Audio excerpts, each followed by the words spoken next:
ఇప్పుడు factory direct products నేరుగా మీ ఇంటికే ఖచ్చితమైన క్వాలిటీతో పాటు 30 to 50% తగ్గింపు 350కి పైగా నిత్యావసర వస్తువులను హోల్సేల్ ధరల్లో పొందండి. mavenSpeak.com లో షాపింగ్ చేయండి. మీ డబ్బులను ఆదా చేసుకోండి. నమస్తే నాగేశ్వర్ గారు. ట్రంప్ గెలిచాడు, రూపాయి పతనం అవుతోంది. రూపాయి విలువ ఎందుకు పతనం అవుతోంది?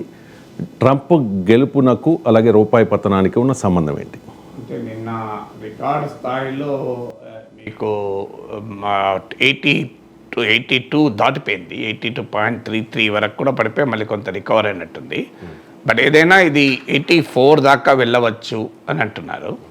సో డాలర్కు దీనికి కారణం ఏంటంటే డాలర్ స్ట్రెంగ్తన్ అవుతూ వస్తుంది. ఇప్పుడు మీకు అమెరికా ఫస్ట్ అన్న విధానాన్ని ఎప్పుడైతే ట్రంప్ తీసుకున్నాడో ఈ అమెరికా ఫస్ట్ అన్న విధానం వల్ల అమెరికన్ ఎకానమీ బలపడుతుంది అనేటువంటి విశ్వాసం వల్ల డాలర్ బలపడుతుంది అని ప్రపంచవ్యాప్తంగా ఉన్న పెట్టుబడులు పెట్టేవారు అనుకుంటున్నారు. దానివల్ల యుఎస్ గవర్నమెంట్ ట్రెజరీస్ బాండ్ల విలువ కూడా పెరిగింది. సో అందువల్ల మీకు డాలర్ డినామినేటెడ్ అసెట్స్ అంటారు. అంటే డాలర్ రూపంలో ఉన్న ద్రవ్య ఆస్తులు, డాలర్ డినామినేటెడ్ ఫైనాన్షియల్ అసెట్స్లోకి పెట్టుబడులు మూవ్ అవుతున్నాయి. ఇప్పుడు మన దేశం నుంచి కూడా విదేశీ పెట్టుబడులు వెళ్ళిపోతుంటాయి. సో అందువల్ల ఇప్పుడు కూడా డాలర్ అనేది ప్రపంచాన్ని శాసించే కరెన్సీ కనుక అమెరికన్ ఎకానమీలో, అమెరికన్ పాలిటిక్స్లో వచ్చేటువంటి పరిణామాలు అనివార్యంగా డాలర్తో రిలేటెడ్గా కరెన్సీల విలువలను దెబ్బతీస్తుంటాయి. ఇప్పుడు నేను ట్రంప్ గెలిచడంతోనే ఒక మన భారతదేశ రూపాయే కాదు, మీకు చైనా, కొరియా, ఇండోనేషియా, థాయిలాండ్ ఈ దేశాల కరెన్సీలు కూడా పడిపోయాయి. ఒక ఇండియన్ రూపీనే కాదు, వాస్తవంగా ఇండియన్ రూపీ కాస్త నిలదొక్కుకోగలేదు. కారణం ఏంటంటే మనకు very comfortable foreign exchange reserves ఉన్నాయి. ఒకప్పుడు మనకు 1991లో ప్రభుత్వము అసలు 15 రోజుల ఇంపోర్ట్ బిల్, 15 రోజుల దిగుమతి బిల్లులు కూడా చెల్లించలేని స్థాయికి విదేశీ మారక ద్రవ్య నిల్వలు, ఫారిన్ ఎక్స్చేంజ్ రిజర్వ్స్ పడిపోతే బ్యాంక్ ఆఫ్ ఇంగ్లాండ్కు మన దేశ బంగారాన్ని తరలించాల్సి వచ్చింది, తాకట్టు పెట్టాల్సి వచ్చింది. ఇప్పుడు మళ్ళీ ఆ బ్యాంక్ ఆఫ్ ఇంగ్లాండ్ నుంచి మన బంగారు నిల్వలను వెనక్కు తీసుకుంటున్నాం. అంటే అంత కాన్ఫిడెన్స్లోకి వచ్చాం. అంటే మనకు విదేశీ మారక ద్రవ్య నిల్వలు అడగంటి పోవు అన్న కాన్ఫిడెన్స్తో బ్యాంక్ ఆఫ్ ఇంగ్లాండ్లో పెట్టినటువంటి ఈ బంగారు నిల్వల్ని ఆ తర్వాత కూడా అక్కడే ఉంచాం, వాటికి రెంట్ కట్టి డబ్బులు కట్టి. ఇటీవల ప్రభుత్వం 2 అంచెల్లో ఆ బంగారు నిల్వల్ని తిరిగి రిజర్వ్ బ్యాంక్ వెనక్కి తెప్పించుకుంటుంది. ఎందుకంటే అక్కడే ఎందుకు ఉంచాము అంటే మళ్ళీ ఏ అవసరం వస్తుందో మళ్ళీ ఇక్కడ నుంచి అక్కడికి తరలించాలి బంగారు. అంటే టన్నుల కొద్ది బంగారం, అది మామూలు విషయం కాదు, ప్రత్యేక ఎయిర్క్రాఫ్ట్లో తరలిస్తారు. సో ఈ తలనొప్పి ఎందుకు అని అక్కడే ఉంచుతూ దానికి కాస్ట్ పే చేస్తూ వచ్చాం. ఇటీవల ప్రభుత్వ రిజర్వ్ బ్యాంక్ నిర్ణయం తీసుకొని మనకు కాన్ఫిడెంట్గా ఉన్నాం, ఇక ప్రాబ్లమే లేదు అని చెప్పి ఆ గోల్డ్ రిజర్వ్స్ 2 అంచెలుగా రిటర్న్ తెచ్చేసుకుంది కూడా. అంటే అంత కంఫర్టబుల్. ఇప్పుడు దాదాపు 10 months to 1 year మన దిగుమతులు, అంటే ఇవాళ భారతదేశం ఇవాళ నుంచి $1 కూడా సంపాదించుకోలేని పరిస్థితిలో ఉంటే మన దగ్గరున్న ఫారిన్ ఎక్స్చేంజ్ రిజర్వ్స్తో, విదేశీ మారక ద్రవ్య నిల్వలతో 10 నెలల నుంచి 12 నెలల వరకు మన దిగుమతులను ఫైనాన్స్ చేయొచ్చు. అంత కంఫర్టబుల్ పొజిషన్. ప్రపంచంలో బహుశా మనకన్నా ఎక్కువ ఉన్నది చైనాకు ఉన్నట్లున్నాయి, మనకన్నా ఎక్కువ ఫారిన్ ఎక్స్చేంజ్ రిజర్వ్స్. కానీ ప్రపంచంలో మనలాంటి డెవలపింగ్ కంట్రీస్లో చాలా అరుదుగా ఈ స్థాయిలో రిజర్వ్స్ ఉంటాయి. ఇప్పుడు మన శ్రీలంక అనుభవం చూసాం, బంగ్లాదేశ్ అనుభవం చూసాం. అఫ్కోర్స్ ఆ దేశాలతో మనకు పోలిక కాదు, చాలా చిన్న కంట్రీస్. పాకిస్తాన్ అనుభవం చూసాం. అవన్నీ ఫారిన్ ఎక్స్చేంజ్ క్రైసిస్ ఎదుర్కొంటున్నాయి. అందువల్ల ఎప్పుడైతే రిజర్వ్ బ్యాంక్ దగ్గర కాన్ఫిడెంట్గా కంఫర్టబుల్ ఫారిన్ ఎక్స్చేంజ్ రిజర్వ్స్ ఉంటాయో వాళ్ళు ఏం చేస్తారంటే ఇలా రూపాయి పడిపోతున్నప్పుడు తమ దగ్గర ఉన్న డాలర్ నిల్వల్ని మార్కెట్లోకి ఆఫ్లోడ్ చేస్తారు. అందువల్ల రిజర్వ్ బ్యాంక్ మానిటరీ ఇంటర్వెన్షన్, అంటే డాలర్ మార్కెట్లో రిజర్వ్ బ్యాంక్ జోక్యం వల్ల కాస్త రూపాయి పతనం ఆగింది. కానీ అది బియాండ్ పాయింట్ రిజర్వ్ బ్యాంక్ కూడా ఏం చేయలేదు. కొంత వొలటాలిటీ అంటారు, భారీగా హెచ్చు తగ్గులకు లోనవుతుంటే వాటిని నియంత్రించడానికి రిజర్వ్ బ్యాంక్ ఏమైనా చేయగలుగుతుంది. కానీ ఒక ఆర్థిక పరిణామం వల్ల ఏర్పడే రూపాయి బలహీనతను రిజర్వ్ బ్యాంక్ తన దగ్గర ఉన్న డాలర్లన్నీ మార్కెట్లో వదులుకుంటూ ఉండలేదు. కూర్చొని తింటే పర్వతాలన్నా కరిగిపోతాయి అంటారు కదా. అందువల్ల రూపాయికి ఉన్న స్ట్రక్చరల్ ప్రాబ్లమ్స్ను మనం కరెక్ట్ చేయకుండా ఫారిన్ ఎక్స్చేంజ్ రిజర్వ్స్తో మనము దాన్ని ట్యాకిల్ చేయలేము. ఎందుకు ఇలా అవుతుంది అన్నప్పుడు ఇది రూపాయి బలహీనత కన్నా కూడా డాలర్ బలాన్ని తెలియజేస్తుంది. ట్రంప్ వచ్చాక అమెరికా ఫస్ట్ అనే విధానం అనుసరిస్తాడు, టారిఫ్స్ విపరీతంగా వేస్తాడు. అంటే ప్రొటెక్షనిస్ట్ ఎకనామిక్ పాలసీ అంటారు, రక్షిత ఆర్థిక విధానం అని. అంటే తమ దేశంలోకి వచ్చే విదేశీ ఉత్పత్తులపైన సేవలపైన టారిఫ్ సుంకాలు విధించడం, ఆంక్షలు పెట్టడం అనేది ట్రంప్ విధానం. ఇండియాను టారిఫ్ కింగ్ అని కూడా అన్నాడు. ఇప్పుడు చైనా పైన 50 to 60% టారిఫ్ వేస్తామని. అంటే అర్థం చైనా నుంచి ఒక $100 ప్రొడక్ట్ కనుక అమెరికాకి వెళ్తే ఆ దిగుమతి సుంకం కలిపితే అది $150 $160 అవుతుంది.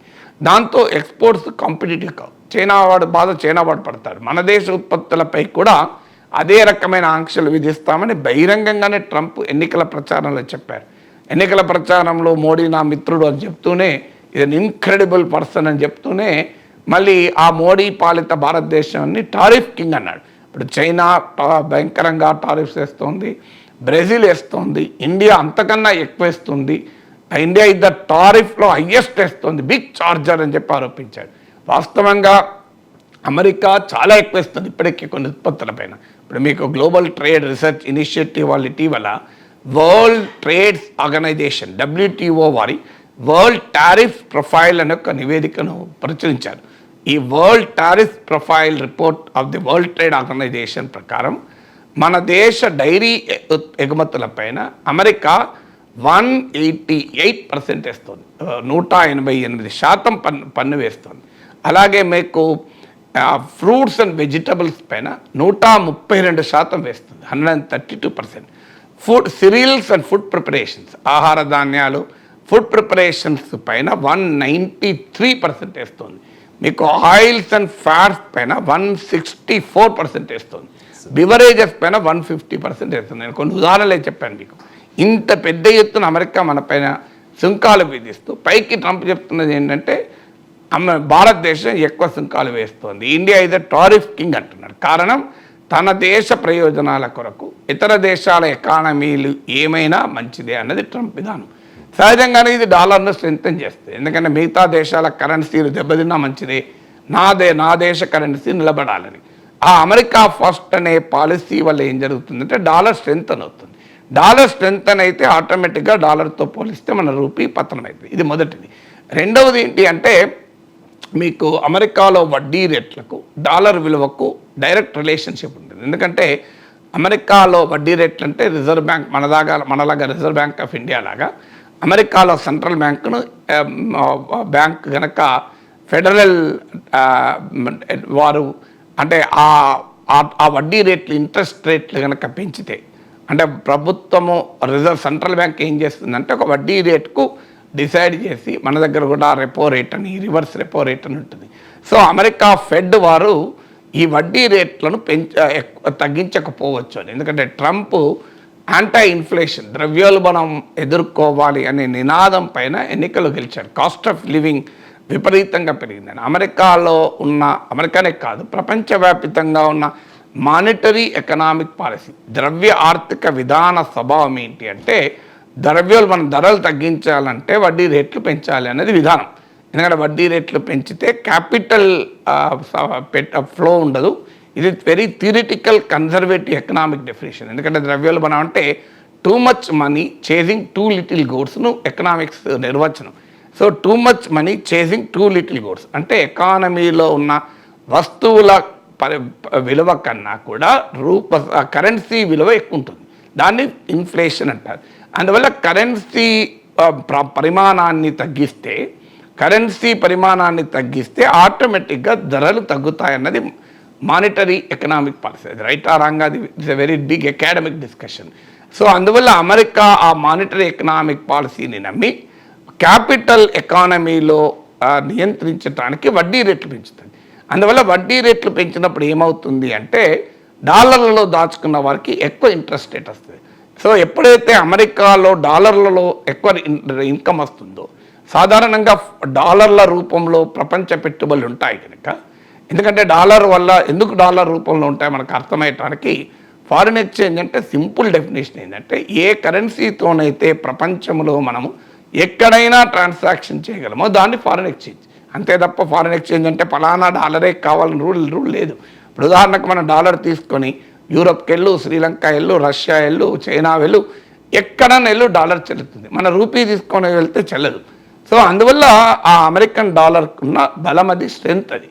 సో ఎప్పుడైతే వడ్డీ రేట్లు పెరుగుతాయో డాలర్లు వెనక్కి వెళ్తాయి. ఎందుకంటే డాలర్ రూపంలో ఉంచుకున్నప్పుడు పెట్టుబడులు సేఫ్గా భావిస్తాయి. ఎందుకంటే డాలర్తో ఉంటే ఏమీ కాదు. ఎందుకంటే అమెరికన్ ఎకానమీ, అమెరికన్ స్టేట్ అంత ఈజీగా అమెరికన్ స్టేట్ దాన్ని బ్యాక్ చేస్తుంది కనుక డాలర్లో పెట్టుకుంటే సురక్షితము అనే నమ్మకం.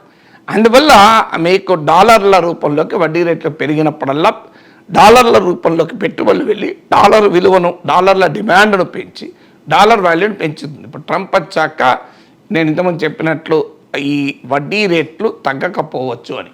వడ్డీ రేట్లు స్థిరంగానే ఉండవచ్చు, లేదంటే అమెరికన్ ఫెడ్ రిజర్వ్స్ వారు మీకు దాన్ని పెంచవచ్చు అంటున్నారు. ఇది రెండవ కారణం. మూడో కారణం ఏంటంటే ఎప్పుడు కూడా వరల్డ్లో ఎకనామిక్ అన్సర్టనిటీ, పొలిటికల్ అన్సర్టనిటీ ఉంటే ప్రపంచవ్యాప్తంగా ఉన్న పెట్టుబడులు సేఫ్ హ్యావెన్స్ని చూసుకుంటాయి. అంటే రిస్క్ లేని చోటికి వెళ్ళిపోవాలి అని చూసుకుంటాయి. రిస్క్ లేని చోటికి వెళ్ళిపోవాలంటే డాలర్ ఇస్ ద రిస్క్ లేని పెట్టుబడిగా భావిస్తారు. అందుకే జియో పొలిటికల్ టెన్షన్స్ ఉన్నా, జియో ఎకనామిక్ టెన్షన్స్ ఉన్నా, జియో స్ట్రాటజిక్ టెన్షన్స్ అంటారు. అంటే భౌగోళిక ఆర్థిక, భౌగోళిక రాజకీయ, భౌగోళిక వ్యూహాత్మక ఉద్రిక్తతలు, geopolitical, geoeconomic, geostrategic concerns ఉన్నప్పుడు, టెన్షన్స్ ఉన్నప్పుడు అనివార్యంగా డాలర్ డిమాండ్ పెరుగుతుంది. ఇప్పుడు ట్రంప్ వచ్చాక ఏంటంటే high level of unpredictability, uncertainty, ఏం చేస్తాడో తెలియదు. ఓకే, యుద్ధం ఆపుతాడా లేదా, రష్యా ఉక్రెయిన్ వార్ కాస్త ఆగచ్చు అంటున్నారు, ఇజ్రాయెల్ దూకుడు పెరగచ్చు అంటున్నారు. సో ఇరాన్ పైన చాలా తీవ్రమైన ఆంక్షలు పెట్టవచ్చు, చైనా పైన తీవ్రమైన ఆంక్షలు పెట్టవచ్చు. అంటే ట్రంప్ అనే వ్యక్తి ఒక క్యావోటిక్ ఇంటర్నేషనల్ ఆర్డర్కు ప్రతినిధి, అంటే గందరగోళ అంతర్జాతీయ స్థితికి ప్రతినిధి. ఏం చేస్తాడో ఎవడో చెప్పలేము. సో అందువల్ల ఈ అన్ప్రెడిక్టబిలిటీ, అన్సర్టనిటీ ఉన్నప్పుడు ఆటోమేటిక్గా డాలర్లకు డిమాండ్ పెరుగుతుంది. ఇప్పుడు మనకు రేపు కర్ఫ్యూ ఉంటుంది అనుకుంటే మనం ముందు కూరగాయలు, వెజిటబుల్, పాల చెట్టు లోపల పెట్టుకుంటాం కదా.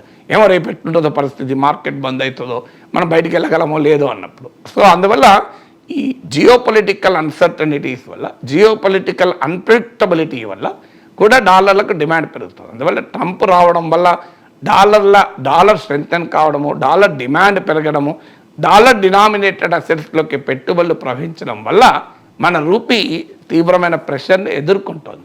అది బహుశా ఈ ప్రక్రియ ఇంకా కొనసాగుతుందని అంటున్నారు. Right sir. ఇక నెక్స్ట్ టాపిక్ వచ్చి గత ప్రభుత్వ హయాంలో చేసిన అవినీతిని వెలికి తీస్తాం, ఖచ్చితంగా వాళ్ళని జైల్లో పెడతామని చెప్పి కాంగ్రెస్ నాయకులు పదే పదే చెప్తూ ఉన్నారు. రీసెంట్గా పొంగులేటి శ్రీనివాసరెడ్డి కూడా మంత్రి చెప్తూ ఉన్నారు, ఏదో పేలబోతోంది, ఆటం బాంబు పేలబోతోంది అని చెప్పేసి. సో ఇప్పుడు ఫార్ములా ఈ కేసుకు సంబంధించి దానిలో అవినీతి జరిగిందని చెప్పి బీఆర్ఎస్ మెడకు చుట్టుకునే అవకాశం కనిపిస్తోంది సార్. గత కొన్ని రోజులుగా కాంగ్రెస్ సోషల్ మీడియా విపరీతంగా ప్రచారం చేస్తోంది, కేటీఆర్ అరెస్ట్ అవుతారు, కేటీఆర్ అరెస్ట్ అవుతారు అని చెప్పేసి. సో కేటీఆర్ అరెస్ట్ ప్రచారం మీద ఆయనే స్పందించారు. ఒకసారి బయట ప్లే చేయండి. చేస్తే వేసుకో, ఉత్సాహ నాకేం ఫరక్ పడేదేం లేదు. ఓ 2-3 నెలలు నువ్వు జైల్లో పెట్టి పైశాచిక ఆనందం పొందుతా అంటే నాకేం అభ్యంతరం లేదు. మంచిగా పోతా, యోగా గీగా చేసుకొని ట్రిమ్గా వస్తా, పాదయాత్ర ఎక్కుతా. కాబట్టి నేను భయపడేటోని కాదు, మేము ఎవ్వరం భయపడేటోళ్ళం కాదు. ఈ ఉడతా ఊపులకు, ఈ హౌలాహులకు ఎవ్వడు భయపడడు. రేవంత్ తెలుసుకో, గాసిప్స్ పక్కకు పెట్టి గవర్నెన్స్ మీద దృష్టి పెట్టు, కొద్దిగా సిగ్గు తెచ్చుకో. హైదరాబాద్ ఇమేజ్ నీ చర్యల వల్ల దెబ్బతింటున్నది. ఇంకా కూడా ఇట్లా చేస్తా అంటే నీ కర్మ, ఇంతకంటే నేను చెప్పేది ఏం లేదు. Thank you. Right sir. జైలుకి వెళ్తా, యోగా చేసుకుంటా, స్లిమ్ అవుతా, ఆ తర్వాత పాదయాత్ర చేస్తా, ఇది ఆయన చెప్పేది. సో నిజంగా కేటీఆర్ అరెస్ట్ అయితే ఆ తెలంగాణ రాజకీయాల మీద ప్రభావం ఎలా చెప్పగలము? కేటీఆర్ అరెస్టే కాకముందు అరెస్ట్ అయితే తెలంగాణ రాజకీయాల మీద ప్రభావాన్ని ఇక్కడ ఎలా చెప్పగలము? చాలా మంది అరెస్ట్ అయిన వాళ్ళు తర్వాత రాజకీయంగా పెంచుకున్నారు కదా. స్పెక్యులేషన్స్ బియాండ్ అ పాయింట్ చేయలేము. ఎందుకంటే పొలిటికల్ స్పెక్యులేషన్ కూడా ఒక బేసిస్ ఉండాలి. పొలిటికల్ స్పెక్యులేషన్ జర్నలిజంలో ఒక భాగమే, కాదని అనను. అలా అంటే కవిత అరెస్ట్ అయింది, ఏమైంది? కవిత అరెస్ట్ అయితే ఏం తెలియదు, బీఆర్ఎస్ రాజకీయంగా లాభమైందా? మీరన్నా నిజం. ఇప్పుడు జగన్మోహన్ రెడ్డి అరెస్ట్ అయ్యాడు, లాభపడ్డాడు. చంద్రబాబు నాయుడు అరెస్ట్ అయ్యాడు, లాభపడ్డాడు. ఆ మార్కంతా జగన్మోహన్ రెడ్డి అరెస్ట్ తర్వాత లాభపడలే. మీరు గమనిస్తే 2014లో గెలవలే కదా జగన్మోహన్ రెడ్డి. 2014లో గెలవాలి, 2019లో గెలిచాడు. 2019లో అరెస్ట్ కాలే కదా. నాకు గుర్తున్నంత వరకు జగన్మోహన్ రెడ్డి అరెస్ట్ అయింది 2014 కన్నా ముందు కదా నాకు గుర్తున్నంత వరకు. సో ఆయన అరెస్ట్ అయింది ఉమ్మడి రాష్ట్రంలో, రాష్ట్రం విడిపోయినాక కాదు అరెస్ట్ అయింది నాకు గుర్తున్నంత వరకు, సబ్జెక్ట్ కరెక్షన్. సో మరి జగన్మోహన్ రెడ్డి కూడా ఎక్కడ ముఖ్యమంత్రి కాలే అరెస్ట్ అయినాక. సో అందువల్ల అరెస్ట్ అయినంత మాత్రాన ఎన్నికల్లో ఇప్పుడు కేజ్రీవాల్, మనీష్ సిసోడియా అరెస్ట్ అయ్యారు. పార్లమెంట్ ఎన్నికల్లో ఏమైనా గెలిచారా? పార్లమెంట్ ఎన్నికల్లో పెద్ద ఎత్తున కేజ్రీవాల్ అరెస్టుని ఆపు ఒక ఇష్యూగా చేసి కాంగ్రెస్తో కలిసి ఎన్నికల్లో పోటీ చేసింది, అయినా రిజల్ట్ రాలే. సో అందువల్ల అరెస్ట్ అయినప్పుడు లాభం జరిగే అవకాశం ఉంటుంది, లాభం జరగకపోయే అవకాశం కూడా ఉంటుంది. అది దేనిపైన ఆధారపడి ఉంటుంది అంటే అప్పుడున్న రాజకీయ పరిస్థితుల బట్టి ఆధారపడి ఉంటుంది. అంటే ఆ పొలిటికల్ కాంటెక్స్ట్ పైన ఆధారపడి. జగన్మోహన్ రెడ్డి అరెస్ట్ అయినాక ఆయన కాంగ్రెస్ పార్టీ తుడిచిపెట్టుకుపోయి వైఎస్ఆర్ కాంగ్రెస్ నిలబడింది. కారణం ఏంటి? తెలుగుదేశం ఆ గెలుపును ఆపలేకపోవచ్చు. కానీ ఎందుకైంది అంటే రాజశేఖర రెడ్డి మరణము, ఆకస్మిక మరణము, దానిపైన వెల్లడైన సానుభూతి, రాజశేఖర రెడ్డి కుటుంబాన్ని కాంగ్రెస్ హింసిస్తోంది అన్న భావన, కాంగ్రెస్ పార్టీని తన భుజస్కంధాలపైన పెట్టుకుని 2 సార్లు అధికారంలోకి తెచ్చిన నాయకుడిగా రాజశేఖర రెడ్డికి ఉన్న పేరు, ఆయన సంక్షేమ పథకాలు, మన్మోహన్ సింగ్ అనేక సార్లు అన్నాడు I'm in Delhi because you are in Hyderabad అని. రాజశేఖర్ నుంచి నీవు హైదరాబాద్లో ఉన్నావు కనుక నేను ఢిల్లీలో ఉన్నాను అని వ్యాఖ్యానించారు. సో అలాంటి కంట్రిబ్యూషన్ ఉన్న నాయకుడి కుటుంబాన్ని కాంగ్రెస్ అన్యాయం చేసిందన్న భావన వెళ్ళింది. అప్పటికే 10 ఏళ్ల పాటు కాంగ్రెస్ మీకు దేశంలో అధికారంలో ఉంది. 2004 నుంచి 2014 వరకు రాష్ట్రంలో అధికారంలో ఉంది. కాంగ్రెస్ ప్రభుత్వాల పట్ల తీవ్రమైన ప్రజా వ్యతిరేకత వ్యక్తమవుతోంది. ఈ పరిణామాల నేపథ్యంలో జగన్మోహన్ రెడ్డి అరెస్ట్, ఈ అరెస్ట్కు కాంటెక్స్ట్ ఉంది, పొలిటికల్ కాంటెక్స్ట్. దానివల్ల ఏం జరిగింది అంటే కాంగ్రెస్ తుడిచిపెట్టుకుపోయి కాంగ్రెస్ మొత్తం దాదాపు ముఖ్యంగా సీమాంధ్ర ప్రాంతంలో జగన్ వెనకాల ర్యాలీ అయింది. So YSR Congress is nothing but Congress. కానీ టీడీపీకి వచ్చే వరకు ఇతర అడ్వాంటేజెస్ ఉన్నాయి. ఇప్పుడు చంద్రబాబు నాయుడు అరెస్ట్ కూడా ఇప్పుడు జరిగింది. జగన్మోహన్ రెడ్డి ప్రభుత్వం పైన తీవ్రమైన అసంతృప్తి వ్యక్తమవుతున్న సమయంలో చంద్రబాబు నాయుడు అరెస్ట్ అయ్యింది. అంటే జగన్మోహన్ రెడ్డి ప్రభుత్వం పట్ల సానుకూలత ఉన్న సమయంలో అరెస్ట్ అయి ఉంటే ఈ అడ్వాంటేజ్ వచ్చేది కాదు టీడీపీకి. అందువల్ల ఏ సమయంలో అరెస్ట్ అయ్యారన్నది కూడా కీలకమవుతుంది.